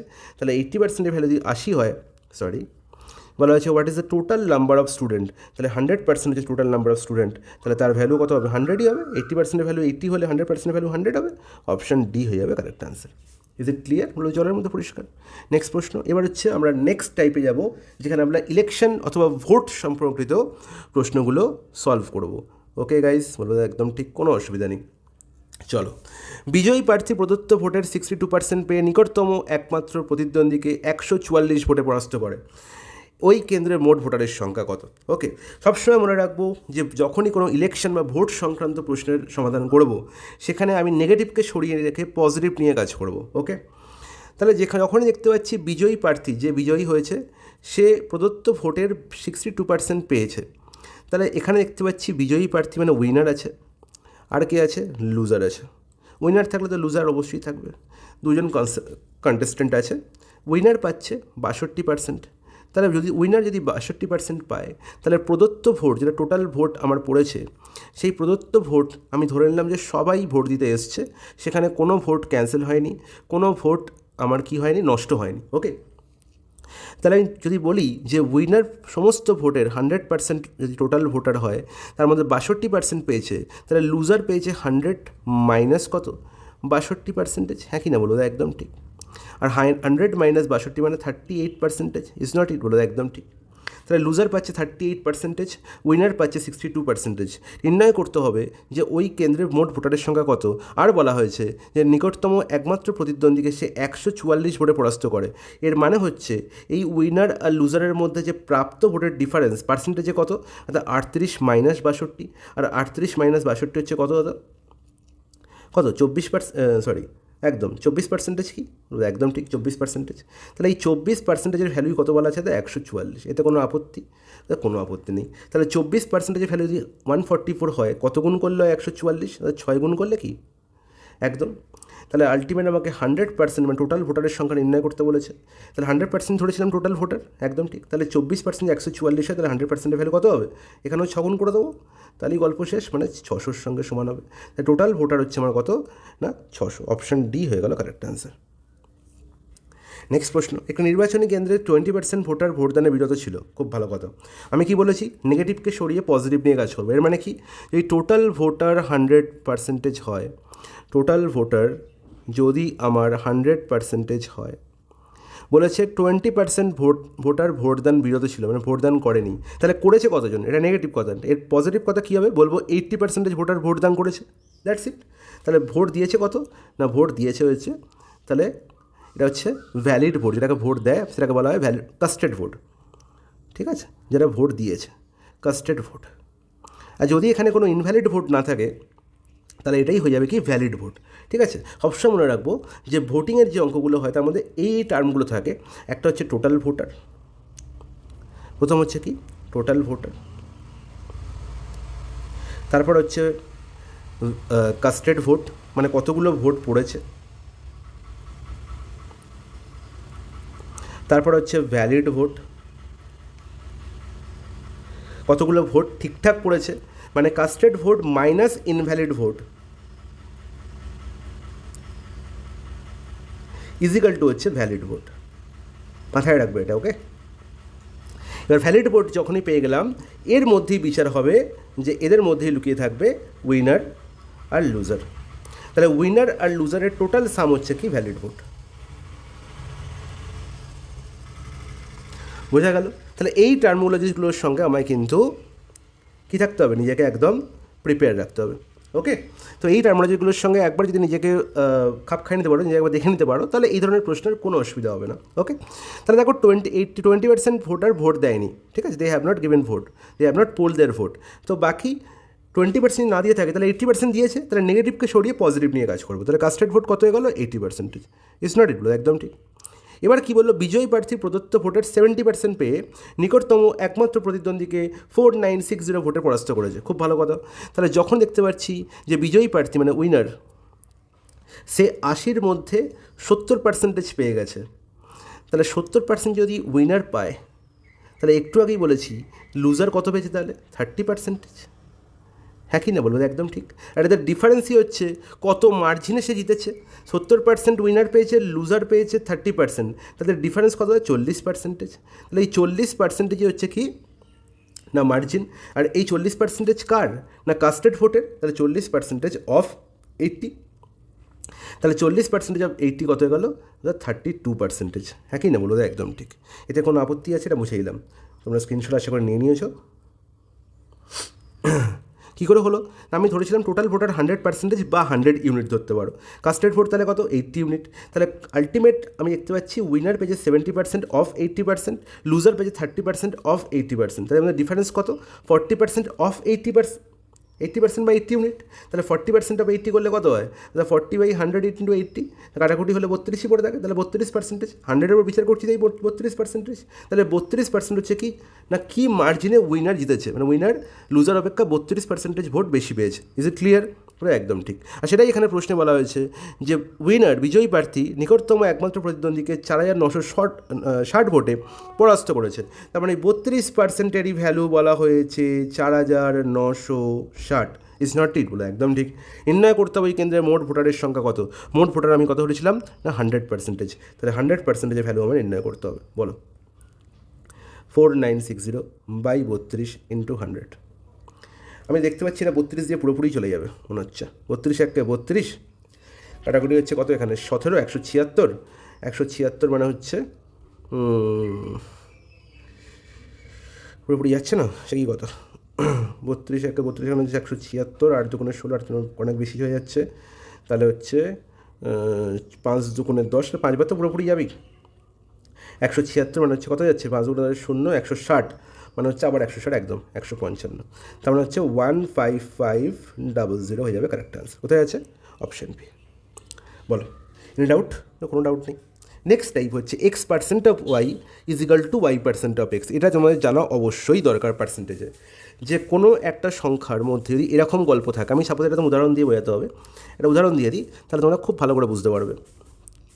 তোমাকে আমি বললাম যে 250% অফ 10, তুমি 250%টাই কী লিখতে পারো? না 250/100 ইন্টু 10 অফ 10 মানে ইন্টু 10 লিখতে পারো। বলো একদম ঠিক। এবার দেখো তুমি এটাকে এরমভাবে তো লিখতে পারো, খুব ভালো করে বুঝবে যে এটাকে আমি লিখলাম এরকম করে 250 ইন্টু 10/100। এতে কোনো আপত্তি আছে? কোনো আপত্তি আছে কি? না, কোনো আপত্তি নেই। কারণ আমি কি দেখতে পাচ্ছি 250 ইন্টু 1/100 ইন্টু 10, এই 1/100টা আমি 10-এর সঙ্গেও গুণ করতে পারি, 250-এর সঙ্গেও গুণ করতে পারি। That is my choice. Okay, তাহলে 250 ইন্টু 10/100 লিখতে পারি। এতে কোনো আপত্তি আছে? কোনো আপত্তি নেই। আর আমরা জানি 10/100 এর মানে আর কিছুই নয় 250 ইন্টু 10%। হ্যাঁ কি না? বলে একদম ঠিক। তাহলে এই যে 10%, এই যে পার্সেন্টেজ সাইনটা দেখো, আগে 250-এর গায়ে লেগেছিল, এখন 10-এর গায়ে লেগে আছে। তার মানে এই পার্সেন্টেজ সাইনটা কী থাকে? মধ্যখানে গুণ চিহ্ন থাকলে, অফ থাকলে, গুণ চিহ্ন থাকলে, আমরা জানি অফ মানে কি? অফ মানে যেন বাচ্চারা থেকে শিখে আসছে, অফ মানে হচ্ছে গুণ। যদি মধ্যখানে আমার গুণ চিহ্ন থাকে, তাহলে এই পার্সেন্টেজ সাইনটা দুজনেই শেয়ার করতে পারে। আর এই 250-কে যদি আমি এক্স আর 10-কে যদি আমি ওয়াই লিখি, 10কে যদি ওয়াই লিখি তার মানে হচ্ছে x percentage of Y is equal to y percentage of x. Is it clear? জলের মতো পরিষ্কার, এবং এর ইউজেজ কিন্তু আছে পরীক্ষায়, ডাইরেক্ট এই প্রশ্ন পড়ে থাকে। দেখো তোমাদের প্রথম এই প্রশ্ন দেখেই দিই একটা প্রশ্ন, এটা পরীক্ষায় এসছে, বলা হয়েছে A is equal to, direct statement দিয়ে প্রশ্ন বলা হয়েছে A is equal to X percent of Y, B is equal to Y percent of X. Okay, তাহলে এ ইজ ইকাল টু কী বলা হয়েছে দাদা? এ ইজ ইকাল টু বলা হয়েছে X percentage of Y, B is equal to কী বলা হয়েছে দাদা? Y percentage of x. Is it clear? তাহলে এখানে আমি দেখতে পাচ্ছি যে এক্স পার্সেন্টেজ অফ ওয়াই বলা হয়েছে, আর একটা হচ্ছে ওয়াই পার্সেন্টেজ অফ এক্স বলা হয়েছে। তাহলে আলটিমেট এখানে দেখতে পাচ্ছি অফ আছে, মধ্যখানে গুণ আছে, এবং পার্সেন্টেজ সাইন কী হয়েছে? হস্তান্তরিত হয়েছে, একে অপরের মধ্যে ডিস্ট্রিবিউট হয়েছে। তাহলে মধ্যখানে আমি কী দিতে পারি না? সমান চিহ্ন নিতে পারি। তাহলে always X percent of Y is equal to Y percent of X, এটাই তো আমরা শিখে এলাম। এবং এর মানে হচ্ছে এক্স পার্সেন্ট অফ ওয়াই কার ভ্যালু? এ এর ভ্যালু। তার মানে আলটিমেট বলতে পারি A is equal to Y percent of X মানে বি এর ভ্যালু, তার মানে A is equal to B. ঠিক আছে, এটাই হচ্ছে আমার কারেক্ট আনসার এই প্রশ্নে। A is equal to B, option বিতেই দেখতে পাচ্ছি, এটাই হবে correct answer. Is it clear? Direct তোমার স্টেটমেন্টের ওপর প্রশ্ন। ওকে, নেক্সট একটা প্রশ্ন দেখি। 35-এর 135% ইজ ইকাল টু এক্সের 45% হলে এক্স ইজ ইকাল টু কত? দেখো এই ধরনের প্রশ্নতেও আমি দেখতে পাচ্ছি যে 35-এর 135%, আমি যদি এখানে, যদিও এটা করার এখানে দরকার নেই, তাও আমি বলছি যে তুমি এখানে 135%টাকে আমি লিখতে পারতে, তাহলে 35-এর 135%টাকে আমি এরকমভাবে লিখতে পারি, যে 135-এর 35%, একটু আগে শিখলাম। তাহলে আমার কী হচ্ছে? 35% নির্ণয় করা অনেক ইজি, রাদার দ্যান 135%। বলবো একদম ঠিক, যদিও এটা এখানে দরকার নেই, কারণ কি এক্সের 45%-এর সঙ্গে সমান, তাহলে এক্স ইন্টু 45%। আমি এখানে এরটাকে গুণ করে দিচ্ছি একবারে ডাইরেক্ট, এক্স ইন্টু 45%। আমি দেখেছি যদি মধ্যখানে গুণ চিহ্ন থাকে তাহলে এই পার্সেন্টেজ সাইন ক্যারি করার কোনো দরকার নেই, এখানে ক্যান্সেল আউট করে দাও। ঠিক আছে, আর 45 দেখতে পাচ্ছি কাটাকুটি হয়ে যাচ্ছে, 45 দেখতে পাচ্ছি কদিকে কাটাকুটি যাচ্ছে? 3 দিয়ে, 3 5 15 5, 3 4 12 আগে 13, 3বার পুরোপুরি যাচ্ছে। তারপর আলটিমেট এক্সের ভ্যালু কত হলো? 3 ইন্টু 35, 3 5 15 5, 3 3 9 আগে 10, 105। তাহলে এক্সের ভ্যালু কত? 105, অপশন বি এর সঙ্গে কারেক্ট আনসার হয়ে গেল।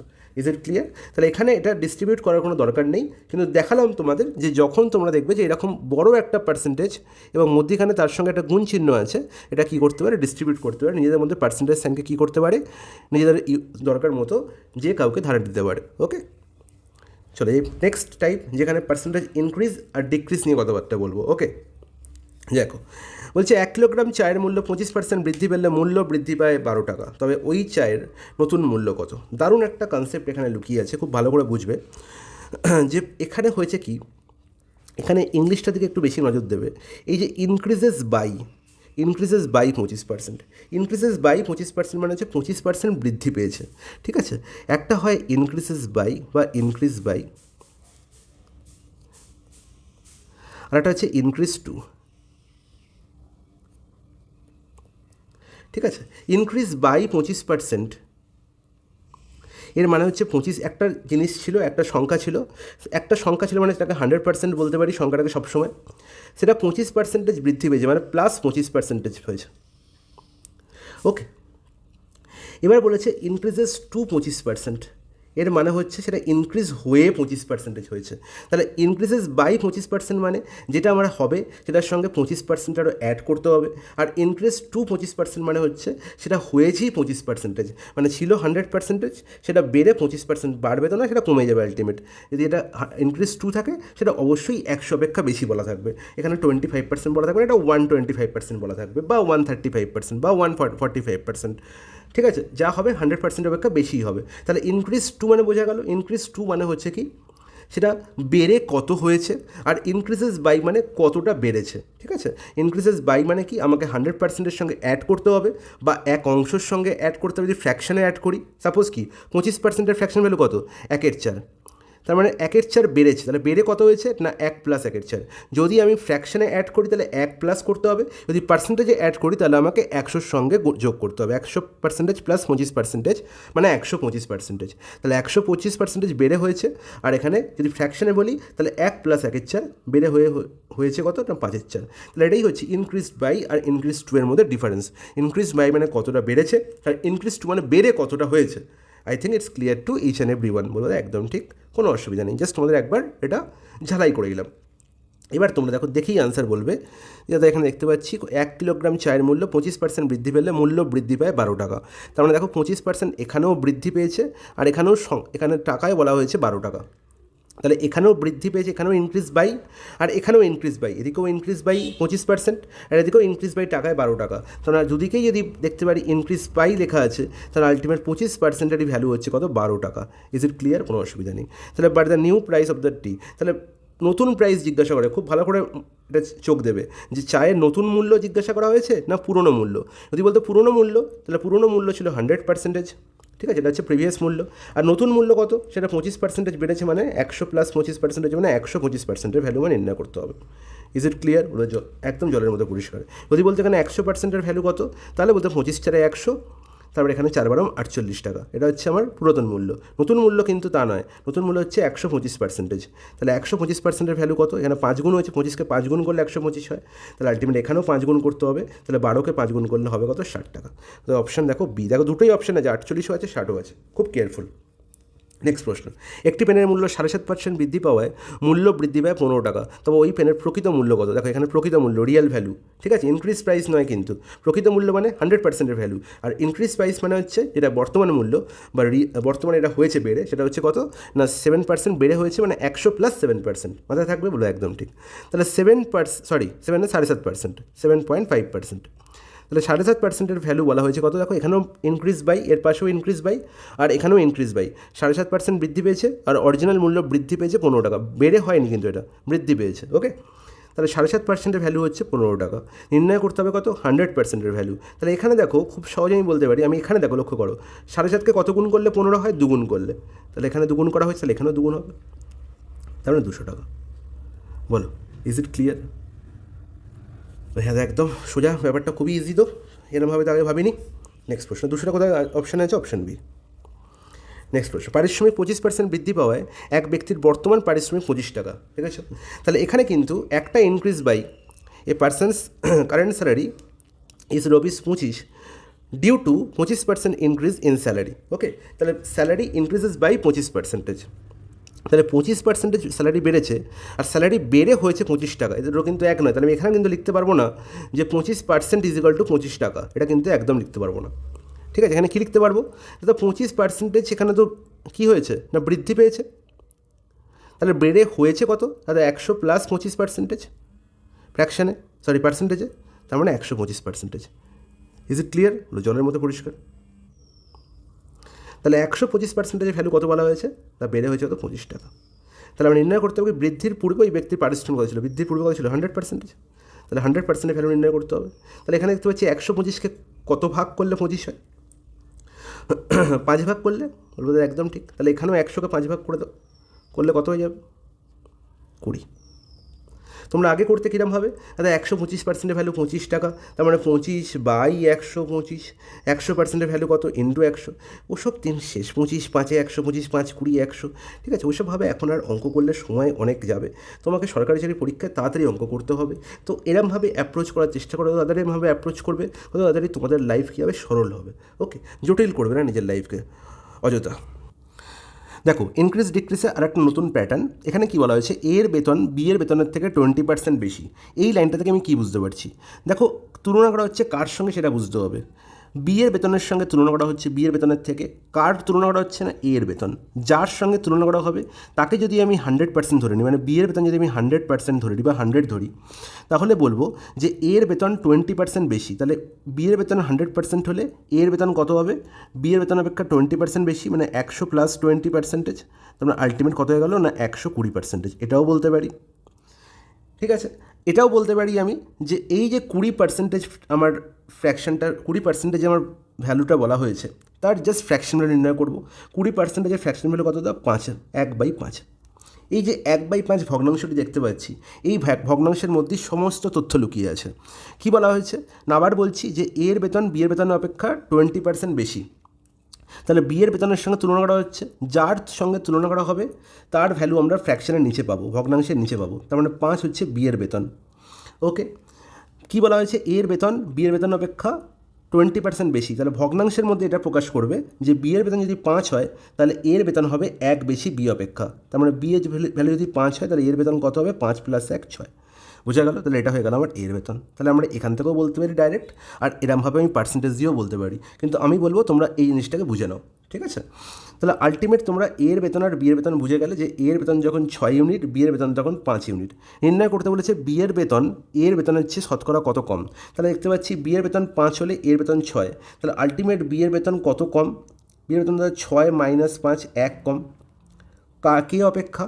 না এর অপেক্ষা। এবার দেখো এর সঙ্গে তুলনা করা হচ্ছে বিয়ের বেতন, তাহলে যার সঙ্গে তুলনা করা হবে সে কোথায় থাকবে? নিচে থাকবে। তাহলে 6 অপেক্ষা 1 কম, কত পার্সেন্টেজ কম? ইন্টু 100, গল্প শেষ।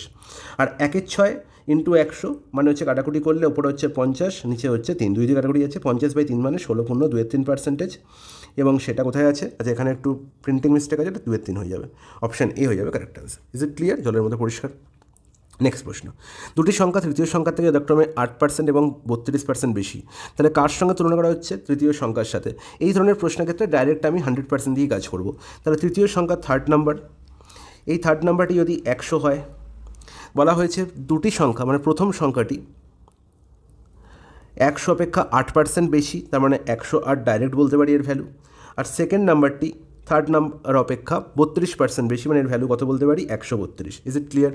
তবে বলেছে প্রথম সংখ্যাটি দ্বিতীয় সংখ্যার কত শতাংশ। এই যে লাইনটা, এই লাইনটা দিয়ে আমি বুঝতে পারছি যে প্রথম সংখ্যাটি দ্বিতীয় সংখ্যার কত শতাংশ।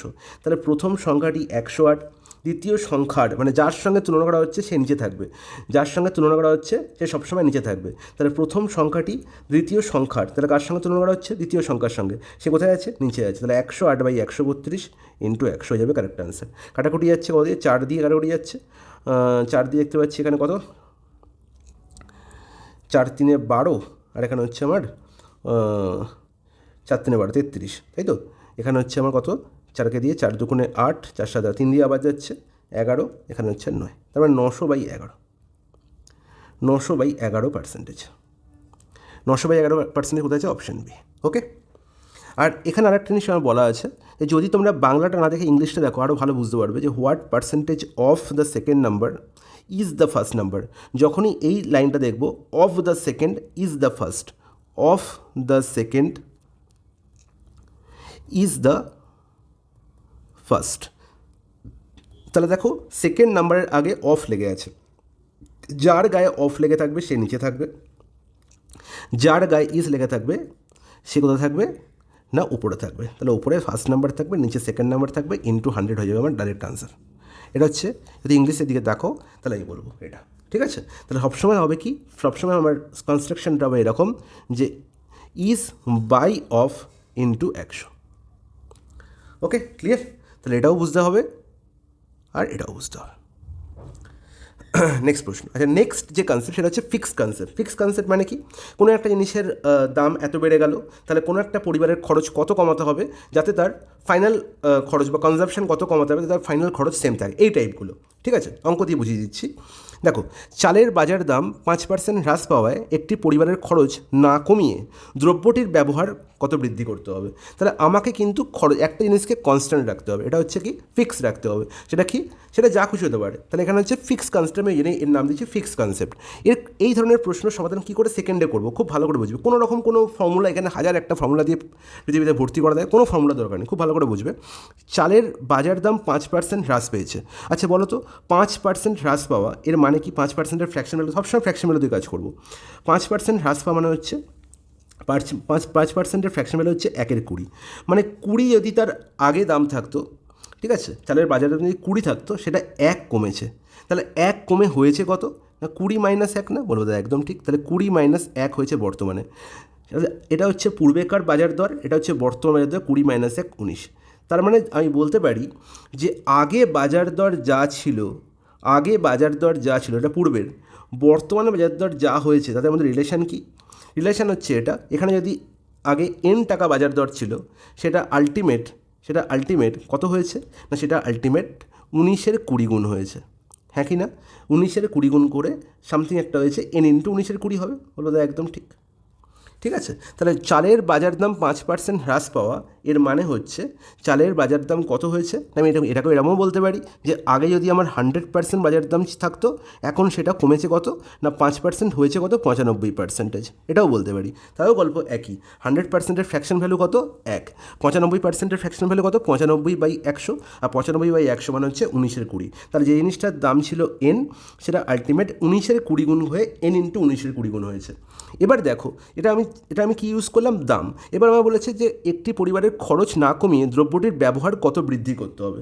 তাহলে আলটিমেট খরচ আমার সেম থাকবে, মানে খরচ কি আগে এন ছিল, এখনও আমায় খরচ এন রাখতে হবে। আমি কিন্তু কনজামশান এখানে কখনোই ভাববো না যে আমার আগে এখানে 10 কেজি ব্যবহার হতো, 15 কেজি ব্যবহার হতো, আমি এসব ভাববো না। আমি শুধু ভাববো এটাই যে আগে আমার এন খরচা হতো, এখনও আমাকে এন খরচাই করতে হবে। তাহলে আমার খরচা দেখতে পাচ্ছি বাজার দর অনুযায়ী হয়ে যাওয়া উচিত এখন n ইন্টু 19/20। তাহলে n ইন্টু 19/20-কে আর কত বাড়ালে n হবে, n ইন্টু 19/20-কে কত বাড়ালে n হবে? তুমি বলো দাদা n ইন্টু 19/20-কে আবার যদি n-এ ফিরে যেতে চাই, তাহলে একে আমাকে 20-র 19 গুণ করতে হবে।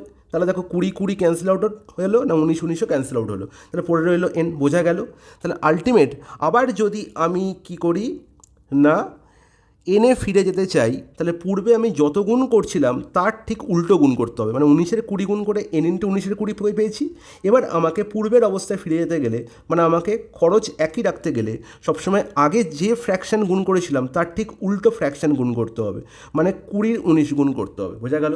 এবার এই 20-র 19 দিয়ে কী বোঝা যাচ্ছে, মানে আগে যদি আমার 19 ব্যবহার হতো, এখন আমার 20 ব্যবহার হচ্ছে, তাহলে আলটিমেট কতটা ব্যবহার বৃদ্ধি পাচ্ছে না 1 বৃদ্ধি পাচ্ছে। কতয়? 19-এ 1 বৃদ্ধি পাচ্ছে। কত পার্সেন্টেজ বৃদ্ধি পাচ্ছে? ইন্টু 100। তাহলে 100/19% আমার কী করতে হবে না ব্যবহার বৃদ্ধি করতে হবে। আর 100/19 মানে কত? 5×19 একটা 5, এত টাইপিং মিস্টেক করেছে কেন? তাহলে 5×19 95 প্লাস 5 হচ্ছে 100, তাহলে 5×5=19, অপশান সি হয়ে যাবে correct answer. Is it clear? হলো জলের মতো পরিষ্কার, কোনো অসুবিধা নেই। বেস্ট মেথড, এর থেকে ভালো মেথড আর কিছু হয় না। ওকে, নেক্সট টপিক। আচ্ছা, এই মেথডের উপর আরেকটা প্রশ্ন সলভ করে দিই। আয়তকার একটি জমির দৈর্ঘ্য 20% বৃদ্ধি পায়, তাহলে 20%-এর ফ্র্যাকশন ভ্যালু কত? 1/5। তার মানে 5-এ 1 বৃদ্ধি পেয়েছে, তার মানে হয়েছে কত? 6, হ্যাঁ কি না? তার মানে আয়তকার একটা জমির দৈর্ঘ্য সেটা কী ছিল না, ছিল সেটা এল, সাপোজ ধরলাম দৈর্ঘ্যকে এল লিখলাম, সেটা কত গুণ হলো না 6-এর 5 গুণ হলো, দিয়ে হলো কত না এল ইন্টু 6-এর 5। তাহলে আলটিমেট আমার দৈর্ঘ্য 6-এর 5 গুণ হয়েছে। এবার কী বলেছে, ক্ষেত্রফল অপরিবর্তিত রাখতে প্রস্থ হ্রাস করতে হবে। তাহলে আমি প্রস্থ কথা ভাববই না, আমি ভাববো যে এলটা কী হয়েছে, এল ইন্টু 6-এর 5 হয়েছে। আমাকে যদি আবার এলে ফিরে আসতে, তাহলে কত গুণ করতে হবে একে না আগে যত গুণ করেছিলাম তার উল্টো, তার মানে 5-এর 6 গুণ করতে হবে, বোঝা গেল? বলো একদম ঠিক। তাহলে জিনিসটার ভ্যালু ছিল 6, হয়েছে 5, তাহলে কত কমেছে? 1 কমেছে। কতয়ে কমেছে? যা নিচে যে তত, মানে 6-এ 1 কমেছে। তাহলে কত পার্সেন্টেজ কমেছে? ইন্টু 100। আর 1/6 ইন্টু 100 মানে আগেই রেখেছি 16.23%। এর থেকে সহজ পদ্ধতি পৃথিবীতে আর হয় না। অপশান সি হয়ে গেল কারেক্ট আনসার, বোঝা গেল? নেক্সট প্রশ্ন। আচ্ছা, একই প্রবলেম আরেকটা, এটা তোমাদের জন্য আমি হোমওয়ার্ক দিলাম। আমি সবটাগুলো করে দিতে গেলে এই ক্লাসটি অনেক লেন্দি হয়ে যাবে, তো আমি চেষ্টা করলাম ম্যাক্সিমামটা করে দেওয়ার, বাকিটা তোমরা করে নেবে। না পারলে আমাকে বলবে, আমি অবশ্যই তোমাদের আবার করিয়ে দেবো। ওকে, পার্সোনালি মেসেজ করে বলে দেবো, ঠিক আছে? নেক্সট প্রশ্ন, সেম টাইপ। জলকে বরফে পরিণত করলে 10% আয়তন বাড়ে। তাহলে এখানেও আমি ভাববো এরকম 10%-এর ফ্র্যাকশন ভ্যালু কত? 1/10। খুব ফেমাস একটি প্রশ্ন, ঠিক আছে? তাহলে 10-এ 1 বৃদ্ধি পেয়েছে, তার মানে 10-এ যদি 1 বৃদ্ধি পায় তার বেড়ে কত হয়েছে? 11 হয়েছে না? 10-কে 1 বৃদ্ধি করলে কত হবে? 11 হবে। তার মানে আলটিমেট আমার জল থেকে যখন বরফে যাচ্ছি তখন আমার কি হচ্ছে, আয়তন 11-10 গুণ হচ্ছে, হ্যাঁ কি না? এটা আমার বুঝতে হবে। তাহলে যদি আমি আবার ফিরে আসতে যাই জলে, যদি আমি আবার জলে ফিরে আসতে যাই, তাহলে কত গুণ করতে হবে না 10-এর 11 গুণ করতে হবে। আর 10-এর 11 গুণ করা মানে কি, 11 থেকে 10 হয়েছে মানে কত কমেছে? 1 কমেছে। কতয়? 11-এ। কত পার্সেন্টেজ কমেছে? ইন্টু 100। তাহলে 11 ইন্টু 100 মানে হচ্ছে 9×1-11%। বলো দাদা একদম ঠিক, অপশান সি হয়ে গেল correct answer. Sorry, option A হয়ে গেল correct answer, very sorry, option A. Now is successive increase or decrease, খুব ইম্পর্ট্যান্ট একটা concept. Successive increase or decrease থেকে আমি কী করবো না, ফাইনালি আলটিমেট যে একবার হোক, দুবার হোক, তিনবার হোক, যতবার খুশি হতে পারে, কিন্তু তোমাকে এখন পরীক্ষায় সাধারণত দুটো সাকসেসিভ ইনক্রিজ বা ডিক্রিজের গল্পই বলা থাকবে। আমি একটাই ফর্মুলা মনে রাখবো যে এ পার্সেন্টেজ প্রথমে ইনক্রিজ হলো, পরে যদি আবার আর একটা ইনক্রিজ বি পার্সেন্টেজ হয় তাহলে ফাইনালি কত পার্সেন্টেজ ইনক্রিজ হচ্ছে না A plus B plus A B by 100। এই একটা ফর্মুলা মনে রাখলে পৃথিবীর সব সাকসেসিভের গল্প হয়ে যায়। তার মানে কি দাদা, যদি আমার এ পার্সেন্ট ইনক্রিজ হয়, ইনক্রিজ মানে কি প্লাস পজিটিভ, আর বি পার্সেন্ট যদি ডিক্রিজ হয় তখন আমি কি বলবো? তাহলে আমি জাস্ট কিছুই নয়, আমি দেখো বি এর জায়গায় প্লাস বি লিখেছি, মানে এখানে দুটোই ইনক্রিজ হয়েছে, আমি এখানে বি এর জায়গায় মাইনাস বি লিখবো। তাহলে আমি কি বলবো এটাকে এরমভাবে, এ প্লাস মাইনাস বি, যেখানে যেখানে প্লাস বি বসে আছে বি এর জায়গায় মাইনাস বি লিখবো, plus A into minus B by 100। ব্যাস, এর জন্য আলাদা করে A minus B minus A B by 100 করার কোনো দরকার নেই। আলটিমেট এত পার্সেন্টেজ কী হবে, ইনক্রিজ হবে না ডিক্রিজ হবে, ডিপেন্ড করছে এ আর বি এর ওপর, ভ্যালুর ওপর। এত পার্সেন্টেজের চেঞ্জ হবে, ইনক্রিজ হবে না ডিক্রিজ হবে, ডিপেন্ড করবে এ আর বি এর ভ্যালুর ওপর। ঠিক আছে, বোঝা গেছে? বলো একদম ঠিক। যদি এ এর ভ্যালু বেশি হয়, ইনক্রিজ বেশি হয়, ডিক্রিজ কম হয়, তাহলে অবভিয়াসলি এখানে কী হবে, ইনক্রিজ হবে।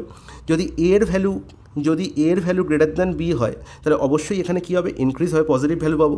যদি এ এর ভ্যালু লেস দ্যান বি হয় তাহলে এখানে ডিক্রিজ হয়, নেগেটিভ ভ্যালু পাবো। Is it clear? হলো জলের মতো পরিষ্কার। ঠিক আছে, তাহলে এই দুটো কনসেপ্ট মাথায় রাখলে পৃথিবীর সব ইনক্রিজ ডিক্রিজের গল্প মিটে যায়। ঠিক আছে, এবার এই দুটোই যেমন এখানে ইনক্রিজ হয়, দুটোই ডিক্রিজ হয়, এ পার্সেন্টেজ ডিক্রিজ আর বি পার্সেন্টেজও ডিক্রিজ হচ্ছে। ওকে, দুটোই হচ্ছে আমার ডিক্রিজ, এও মাইনাস। ওকে, যদি এটা হয় তাহলে কী হবে, দুটোর জায়গাতেই মাইনাস লিখবো, মানে কীরকম দাদা, minus a plus minus b, okay, plus minus a into minus B by 100। ঠিক আছে, বোঝা গেল? এত পার্সেন্টেজ এর চেঞ্জ হবে। এবার এখানে যেহেতু দুটোই ডিক্রিজ, তখন অবভিয়াসলি এখানে ডিক্রিজই হবে। এটাকে আমি বলতে পারি যে এ plus B minus a plus minus B, ওর থেকে মাইনাস কমন নিয়ে নিয়েছি, তাহলে এ প্লাস বি এখানে কত হচ্ছে না মাইনাস এ বি বাই 100%। এত ডিক্রিজ হচ্ছে, এটা সবসময় ডিক্রিজ হবে।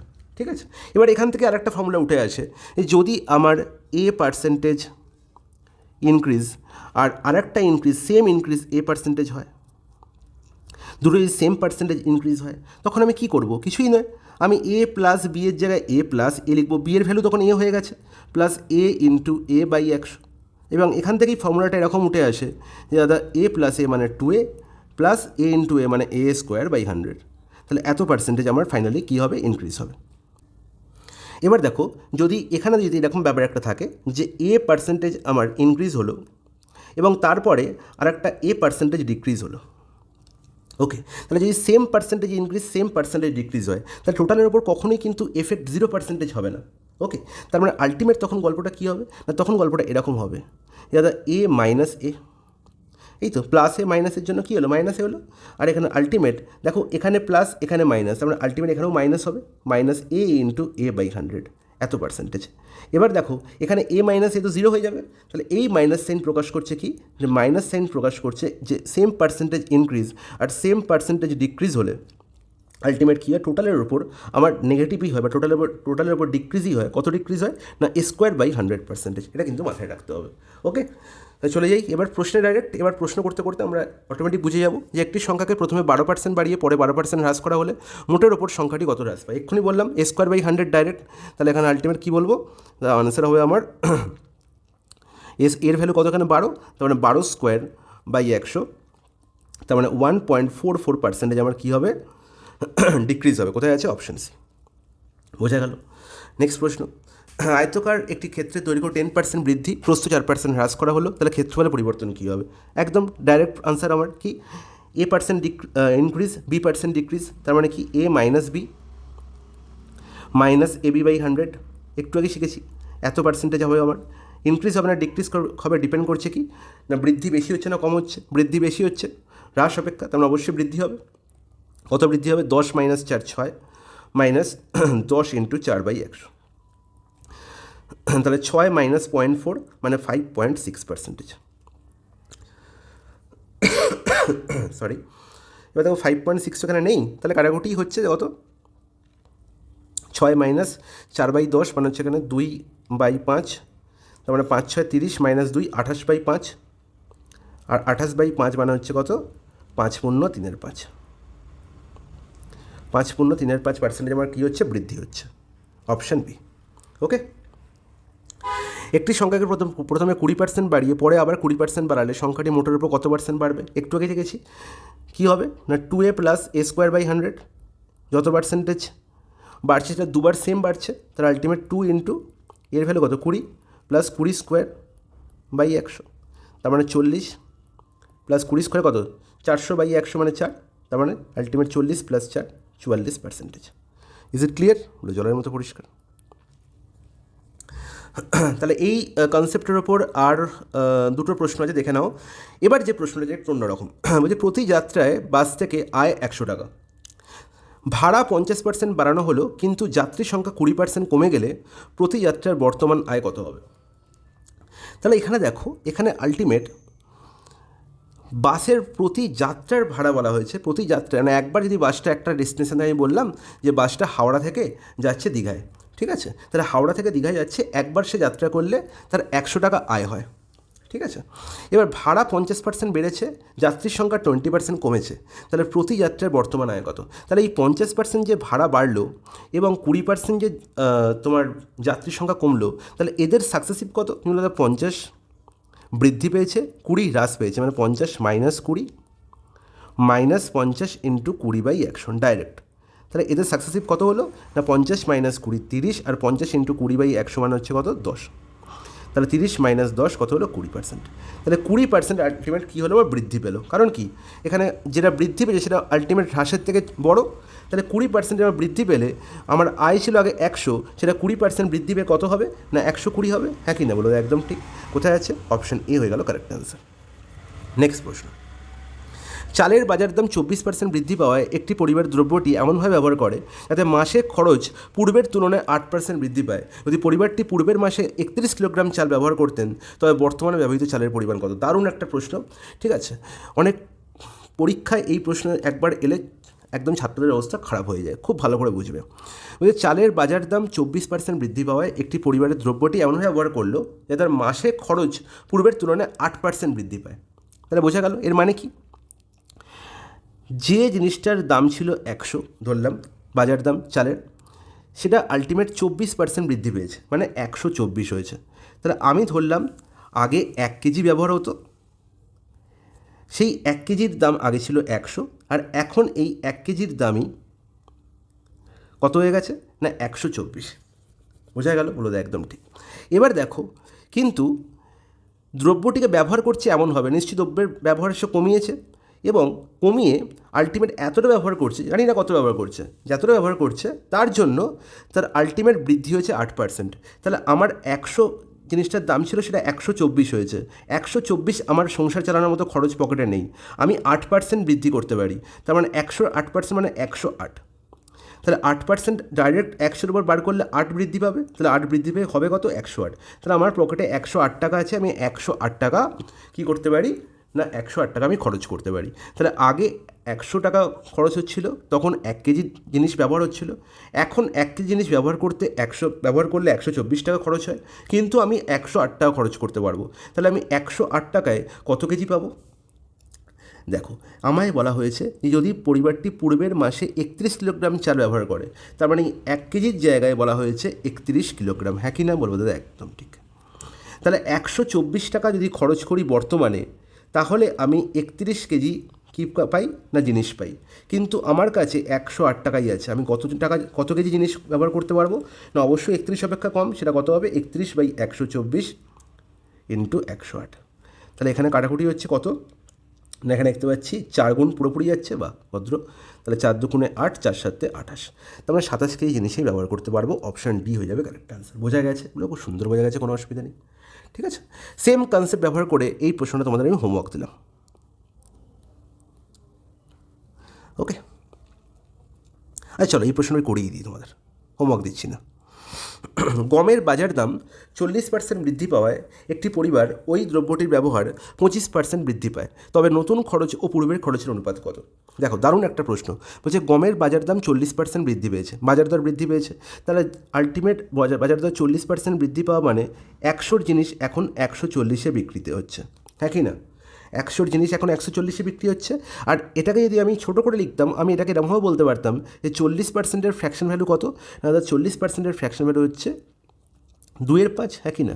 তার মানে 5-এর ভ্যালু 2 বেশিতে বিক্রি হচ্ছে, 5 জিনিসটার দাম ছিল 5, সেটা 2 দাম বেশি দামে বিক্রি হচ্ছে, মানে 7-এ বিক্রি হচ্ছে, এটাও বলতে পারতাম। তাহলে 100:140 না লিখে আমি ডাইরেক্ট এটাকে 5:7ও লিখতে পারতাম। যে জিনিসটার ভ্যালু ছিল 5, সেটা আলটিমেট এখন 7-এ বিক্রি হচ্ছে। ওকে, তাহলে এটা বাজার দাম সবসময় প্রতি কেজি বা প্রতি ইউনিট হয়, মাথায় রাখবে এটা। তাহলে প্রতি কেজি বা প্রতি ইউনিটের দাম 5 থেকে বেড়ে হয়েছে 7, 40% বৃদ্ধি পাওয়ায়।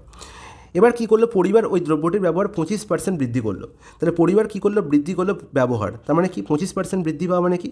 না 25%-এর ফ্র্যাকশন ভ্যালু কত? 1/4, মানে 4-এ 1 বৃদ্ধি পাওয়া, মানে আলটিমেট 4-এ 1 বৃদ্ধি পেয়ে হলো কত? 5, হ্যাঁ কি না? তাহলে আগে যদি সে 4 ব্যবহার করতো, এখন সে 5 ব্যবহার করছে, বলবো একদম ঠিক। তাহলে আমরা জানি যে প্রতি ইউনিটের দাম যা, তার সঙ্গে যত ইউনিট সে ব্যবহার করছে সেটা গুণ করলেই টোটাল খরচ পাই, হ্যাঁ কি না? বলবো একদম ঠিক। তাহলে এখন টোটাল খরচ কত হচ্ছে? না আগে ছিল 4 × 5 20 ইউনিট খরচ, এখন হচ্ছে 7 × 5 35 ইউনিট খরচ। তাহলে খরচ কত বৃদ্ধি পেল? 15 বৃদ্ধি পেল। কতই বৃদ্ধি পেল? 20-তে বৃদ্ধি পেল, বলে একদম ঠিক। এছাড়া আমি এটা আমাকে কত বৃদ্ধি পেয়েছে আমার নির্ণয় করতে বলেনি, আমাকে নির্ণয় করতে বলেছে যে পূর্বের খরচ, নতুন খরচ ও পূর্বের খরচের অনুপাত কত। তাহলে এটা হচ্ছে পূর্বের খরচ আর এটা হচ্ছে নতুন। ওকে, তাহলে পূর্বে তার 20 খরচা হলে এখন তার 35 খরচা হচ্ছে। অনুপাত কত আছে? অনুপাত করার আগে এখানে আমি কোনাকুনি ক্যান্সেল আউট করতে পারি, 5 ক্যান্সেল আউট হয়ে গেল। তাহলে ডাইরেক্ট আমি এখানে 20 আর 35-এর মধ্যে কাটাকুটি না করে এখানে ডাইরেক্টই আমি 4:7 লিখে দিতে পারি। তাহলে 4:7 আমি অনুপাত পেয়ে গেলাম। এবার আমরা নির্ণয় করতে পারি, যে খুব ভালো করে বুঝবে, যে নতুন খরচের সঙ্গে পূর্বের খরচ, নতুন খরচ হচ্ছে 7, পূর্বের খরচ হচ্ছে 4, তাহলে 7:4 হবে আনসার, 4:7 নয়, অপশান সি হবে কারেক্ট আনসার। বোঝা গেল? 4-5টা স্টার দিয়ে রাখো প্রশ্নটা। এবার হচ্ছে income minus expenditure is equal two saving, দারুণ একটা কনসেপ্ট, এবং এই কনসেপ্টে কিন্তু সাকসেসিভ লাগানো যাবে না, ঠিক আছে? এই কনসেপ্টে কিন্তু সাকসেসিভ ইউজ করা যাবে না। ওকে, দেখো আমরা সবাই জানি যে আমার যত টাকা ইনকাম হয় সেখান থেকে যদি এক্সপেন্ডিচার বিয়োগ করে দিই তাহলে সেভিং পাই, হ্যাঁ কি না? বলবো একদম ঠিক। আমার যা আয় সেখান থেকে যদি আমি ব্যয় বিয়োগ করি তাহলে আমার কী পাই? না মাসিক কত সঞ্চয়, মাসিক হোক বার্ষিক হোক যাই হোক, মাসে আমি যা আয় করলাম সেখান থেকে ব্যয় বিয়োগ করলে আমি সঞ্চয় পাবো, হ্যাঁ কি না? বলবো একদম ঠিক। তাহলে এই কনসেপ্টের প্রশ্ন দেখা যাক কীরকম। বলছে person spend 70% of his income if his expenditure, এটা হি না হিজ হবে, if his expenditure increases by 30% and saving increase by 25%, then by what percentage does his salary increase? খুব ভালো করে বুঝবে। তাহলে দেখতে পাচ্ছি এই পার্সন কী করছে, 70% ইনকাম সে কী করছে? স্পেন্ড করছে। তাহলে আমি ধরে নিই যে তার ইনকাম হচ্ছে 100%, তাহলে আমি বলবো যে 70% সে কী করছে? খরচা করছে, স্পেন্ড করছে। তাহলে 70% স্পেন্ড করে আর ইনকাম বলা হয়েছে তার 100। তাহলে তুমি আমাকে বলো যে ইনকাম থেকে স্পেন্ড বিয়োগ করলে তবেই তো আমি কী পাই? তার কী পাই? কী পাবো? সেভিংস পাবো, আর কি, হ্যাঁ কি না? তাহলে আলটিমেট আমাকে বলো যে যেটা স্পেন্ড করছে বা এক্সপেন্ডিচার যেটা করছে তার সঙ্গে সেভিংস যোগ করলে ইনকাম বলতে পারি, একদম ঠিক। তাহলে 70% যদি আমার সেভিংস হয়, এক্সপেন্ডিচার হয় বা স্পেন্ড হয়, তার মানে সে 30% সেভিংস করছে, তবেই এদের যোগফল 100% হবে, বলে একদম ঠিক, কোনো অসুবিধা নেই। এবার দেখো কী বলা হয়েছে, বলছে if is expenditure increase by 30%। এবার দেখো আমাকে বললো যে এক্সপেন্ডিচার বা স্পেন্ডসে 30% কী করেছে? ইনক্রিজ করেছে। তাহলে 70-এর 30% কত হবে? তাহলে 70 × 30/100 ডাইরেক্ট। তাহলে আলটিমেট কত বলবো? কাটাকুটি হয়ে গেল, তাহলে বলবো আমার 21 বৃদ্ধি পেয়েছে expenditure. Okay, savings increase by 20%, সেভিংসও আমার 25% ইনক্রিজ করেছে। তাহলে 30 × 25/100, তাহলে আলটিমেট কত? 25, এখানে একটা শূন্য ক্যান্সেল হলো, 25 × 75/10, মানে 7.5% আমার কী হলো? 7.5 আমার কী হলো? সেভিংস আমার কী হলো? বৃদ্ধি পেলো। তাহলে আমার ইনকাম কত বৃদ্ধি পাবে? জাস্ট এদের যোগফল, কারণ আমার কী জানি যে এক্সপেন্ডিচার আর সেভিংস যোগফলই হচ্ছে আমার ইনকাম। তাহলে যত এখানে বৃদ্ধি পেয়েছে এদের সাম করলেই আমি পেয়ে যাবো কি? ইনকাম কত বৃদ্ধি পেয়েছে। তাহলে 21 + 7 28.5% আমি কী বলবো? আমার ইনকাম বৃদ্ধি পেয়েছে। কোথায় গেছে? অপশান বি হয়ে গেল আমার কারেক্ট আনসার। বোঝা গেল? একদম ঠিক, কোনো অসুবিধা নেই। নেক্সট প্রশ্ন, এটা কি তোমাদের হোমওয়ার্ক দেবো? এটা তোমাদের হোমওয়ার্ক দিই, এটা তোমরা নিজেরা করে ফেলতে পারো। এবার হচ্ছে পপুলেশনের ক্ষেত্রে সাকসেসিভ আমরা ইউজ করব, কিন্তু এখানে এটা ইউজ করব সেটা হচ্ছে অন্যরকমভাবে। কীভাবে? দেখো, কোনো শহরের লোকসংখ্যা 15,625 জন, প্রতি বছরে 8% বৃদ্ধি পেলে 3 বছর পর শহরের লোকসংখ্যা কত হবে? খুব ভালো করে বুঝবে। 15,625 আমার হচ্ছে আজকের লোকসংখ্যা, প্রতি বছরে 8% বৃদ্ধি পেয়েছে। তাহলে 8% বৃদ্ধি পাওয়া মানে কি? প্রতি বছরে আমি দেখছি আমার 100 লোকসংখ্যা থাকলে সেটা আলটিমেট 8 বৃদ্ধি পেয়ে 108 হচ্ছে, হ্যাঁ কি না? এছাড়া আর কি বলতে পারি? আর বলতে পারি আমি ফ্র্যাকশন ভ্যালু কী বলে? 8%-এর ফ্র্যাকশন ভ্যালু হচ্ছে কি? 8/100, আর 8/100 মানে হচ্ছে 25/2/25, হ্যাঁ কি না? তার মানে প্রত্যেক বছরে 25 জনসংখ্যাটা 2 বেড়ে যাচ্ছে এবং বেড়ে হচ্ছে 27। তাহলে প্রত্যেক বছর জনসংখ্যা 25 থেকে বেড়ে 27 হচ্ছে, বোঝা গেল? তার মানে প্রত্যেক বছর জনসংখ্যা 27-এর 25 গুণ হচ্ছে, এটাও বলতে পারি, হ্যাঁ কি না? তাহলে এই ভাষাগুলো কিন্তু খুব ভালো করে বুঝবে। আমি রেশিও দিয়েও বলতে পারি বা ডাইরেক্ট প্রোডাক্ট করেও করতে পারি। তাহলে প্রত্যেক বছর জনসংখ্যা আমার 27-এর 25 গুণ হচ্ছে। তাহলে কোনো শহরের লোকসংখ্যা আজকে যদি 15,625 হয়, 1 বছর পর সেটা 27-এর 25 গুণ হবে, তার পরের বছর আবার 27-এর 25 গুণ হবে, তার পরের বছর আবার 27-এর 25 গুণ হবে। তাহলে এরকম 3 বার 27-এর 25 গুণ হবে, কারণ কি 3 বছর পরের গল্প বলেছে। ওকে, 25 এখানে এক থেকে কাটাকুটি হচ্ছে, কত হচ্ছে? 25×6 150, এখানে হচ্ছে আমার 625, আর 25 × 25 গুণ করলে 625, ডাইরেক্ট কাটাকুটি হয়ে গেল। তাহলে আলটিমেট 25-এর কিউব হচ্ছে 15625, এটা তোমরা জানতে পারলে। তাহলে আমার নির্ণয় করতে হবে 27-এর কিউব কত? 27 27 27, 3 বার 27 আছে, 27-এর কিউব করতে গেলে তোমাদের মাথা খারাপ হয়ে যাবে। একটা দারুণ জিনিস শিখিয়ে দিচ্ছি, কিউব নির্ণয় করার ডাইরেক্ট ইজি পদ্ধতি। 27-এর কিউব দেখতে পাচ্ছি এখানে 27-এর মধ্যে দুটো অঙ্ক লুকিয়ে আছে, দুটো নাম্বার, একটা 7 আর একটা 2। বলো তো 7-এর কিউব কত? 343, হ্যাঁ কি না? বলো তো একদম ঠিক, 343 লিখে ফেলো। সবসময় যা লিখবে এখানে 7-এর কিউব 343 হচ্ছে, 3টে সংখ্যা পেয়েছি, 3টে নাম্বার। যদি আমি এখানে 7-এর কিউবের জায়গায় আমার এখানে সাপোজ ধরো 4-এর কিউব থাকতো, তখন আমার কী হতো? 64। আমার কখনো দুটো সংখ্যা লেখা যাবে না, 3টে সংখ্যা লিখতে হবে। তাহলে আমি এটাকে 64-কে কী লিখতে পারি? 064। এতে কোনো চেঞ্জ হয় না, আমার ভ্যালুর কি চেঞ্জ হয়? যদি আমি 0-কে বাঁদিকে পুট করি, চেঞ্জ তো হয় না। তাহলে আমি 64-কে কী লিখবো? 064। ওকে, এটা মাথায় রাখবে। এবার দেখো, ঠিক দেখো তার পরের সংখ্যাটা কী আছে? 2। তাহলে 2-এর কিউব করলে কী হবে? 8। তাহলে আমি 8 লিখতে পারবো না, আমি কী লিখবো? 008। ঠিক এইভাবে লিখে ফেলবে, বুঝে গেল? বলে একদম ঠিক, কোনো অসুবিধা নেই। এবার কী করবে? এবার হচ্ছে আমার নেক্সট গল্প হচ্ছে 2-এর স্কোয়ার। এখানে দুটো সংখ্যা 2 আর 7 আছে, 2-এর স্কোয়ার। নেক্সট স্টেপ হচ্ছে 2-এর স্কোয়ার ইন্টু 7, আর এই যে 3 ভদ্রলোক বসে আছে তাকে 3 গুণ করে দাও, ঠিক আছে? তাহলে 2-এর স্কোয়ার কত? 4, 4 7 28, 28 3 কত? 28 3 হচ্ছে আমার 3 8 24 4 2, 28 3 84, হ্যাঁ কি না? বলে একদম ঠিক। এবার এই 84টা কোথায় লিখবো? ঠিক লাস্ট থেকে দুটো সংখ্যা বাদ দিয়ে তার নিচে, মানে এখানে লিখবো 48 না 84। বোঝা গেল? বলে একদম ঠিক। এবার দেখো নেক্সট স্টেপ হবে, এটা হচ্ছে স্টেপ 1। স্টেপ 2 কী হচ্ছে? স্টেপ 2 হচ্ছে 2 × 7-এর স্কোয়ার ইন্টু 3। খুব ভালো করে বুঝবে। 7-এর স্কোয়ার 49, 49 গুণ 98, 98 3 হচ্ছে কত? না 3 8 24, 4 হাতে 2, 3 9 27 2 29, 294, হ্যাঁ কি না? ঠিক করলাম তো? একদম ঠিক। এবার 294 লিখবো কোথায়? ঠিক লাস্ট থেকে একটা সংখ্যা বাদ দিয়ে, তার মানে 294। বোঝা গেল? ব্যাস, এবার যোগ করে দাও, গল্প শেষ। যোগ করলে কত হচ্ছে? 3 এখানে পেলাম, এখানে 4 আর 4 8, এখানে কত? 9 আর 4 13 আর 3 16 6, 18 8 16, 16 2 18, 18 11 সরি, হ্যাঁ 18 11 19, তা 19683 কোথায় আছে? Option C. বোঝা গেল? তো সহজে আমি এখানে কিউব নির্ণয় করতে পারলাম। এই প্রসেস যদি একবার মনে রাখো, জীবনের যে কোনো সংখ্যার কিউব অনায়াসে নির্ণয় করতে পারবে, কোনো রকম কারোর হেল্প লাগবে না। ওকে, তো এই টাইপের আমি আরও দুটো অঙ্ক দিয়েছি, এই দুটো অঙ্ক তোমরা নিজেরা করে নেবে। ওকে, আমি সব অঙ্ক করে দিচ্ছি না, প্রত্যেকের টাইপ টাচ করে দিচ্ছি।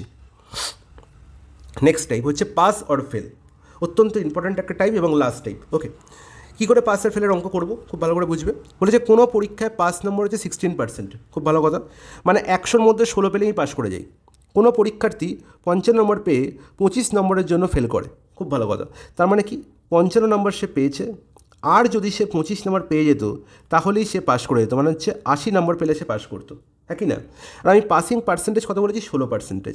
তার মানে এই 16%ই আমার 80 নাম্বারকে ডিনোট করছে। Is it clear? জলের মতো পরিষ্কার। পরীক্ষার মোট কত নম্বরের ছিল?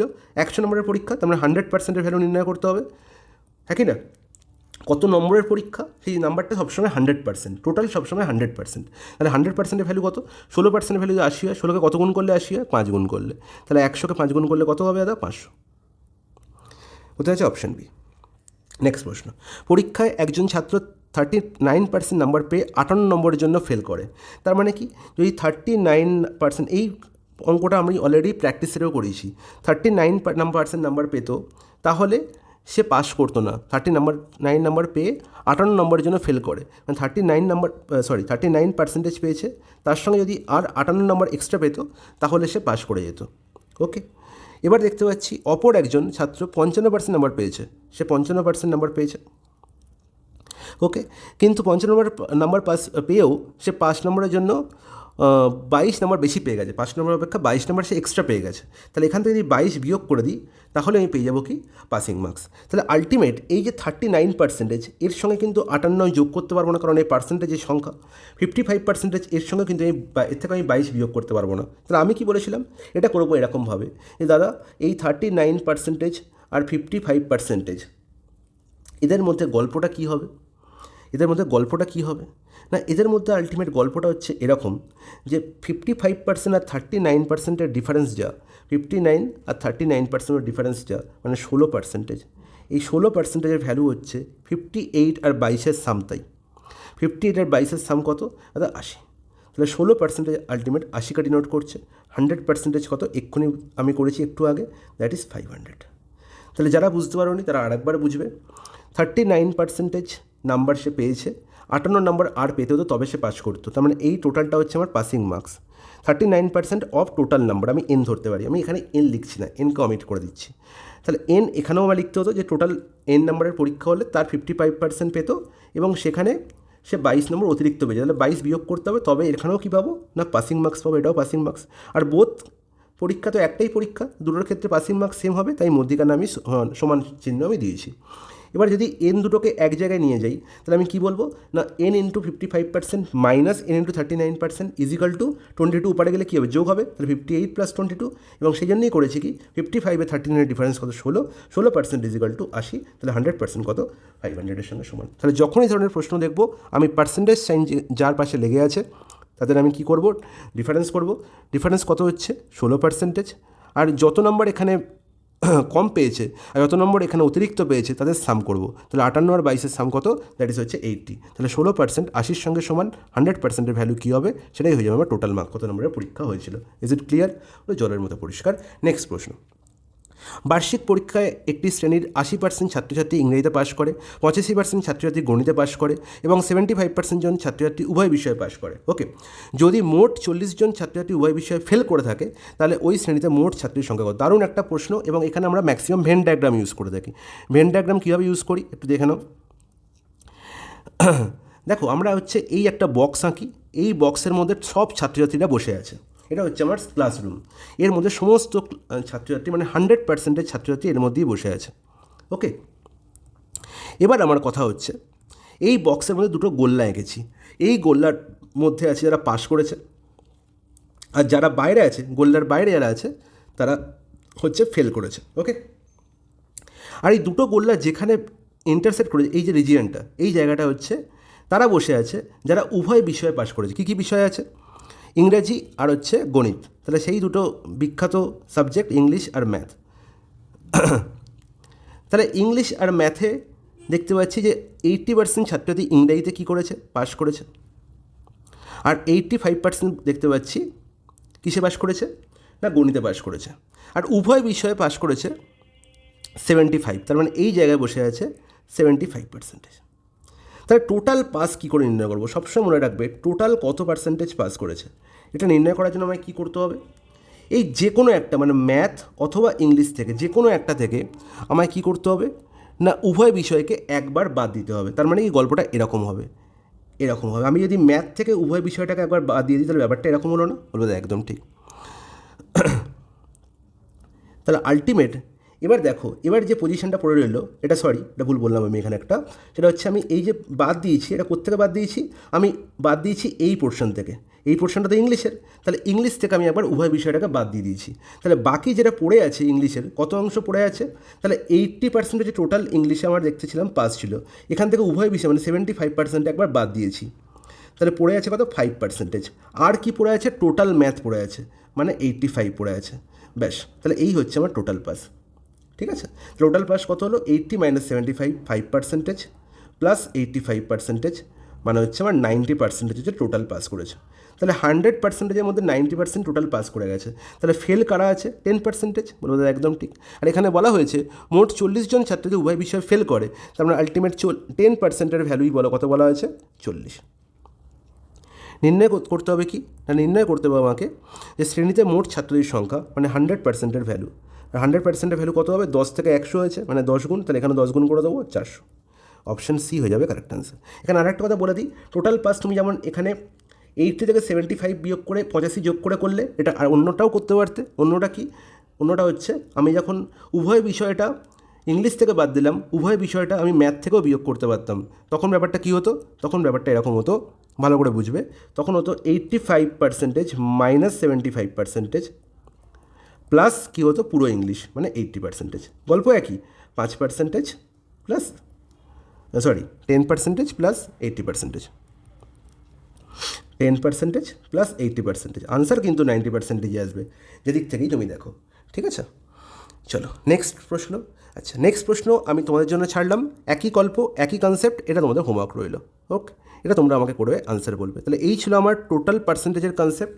আশা করবো তোমরা প্রত্যেকে বুঝতে পেরেছো, প্রত্যেকটা অঙ্ক বুঝতে পেরেছো। তো এর বাইরে আর কোনো টপিক নেই, এর বাইরে আর কোনো রকমের কোনো প্যাটার্ন নেই। ঠিক আছে, যে বুঝতে পারোনি সে আমাকে বলবে, না বুঝতে পারলে আমাকে অবশ্যই জানাবে কোথায় বুঝতে পারোনি, আর যে বুঝতে পেরেছো সেও কমেন্ট করে জানাবে যে কতটা ভালো বুঝতে পেরেছো। আশা করবো কোনো জায়গায় কোনো খামতি নেই। ওকে, চলো টাটা। এইটুকু করতে পারলে তোমাদের পরীক্ষায় কোনো অসুবিধা হবে না।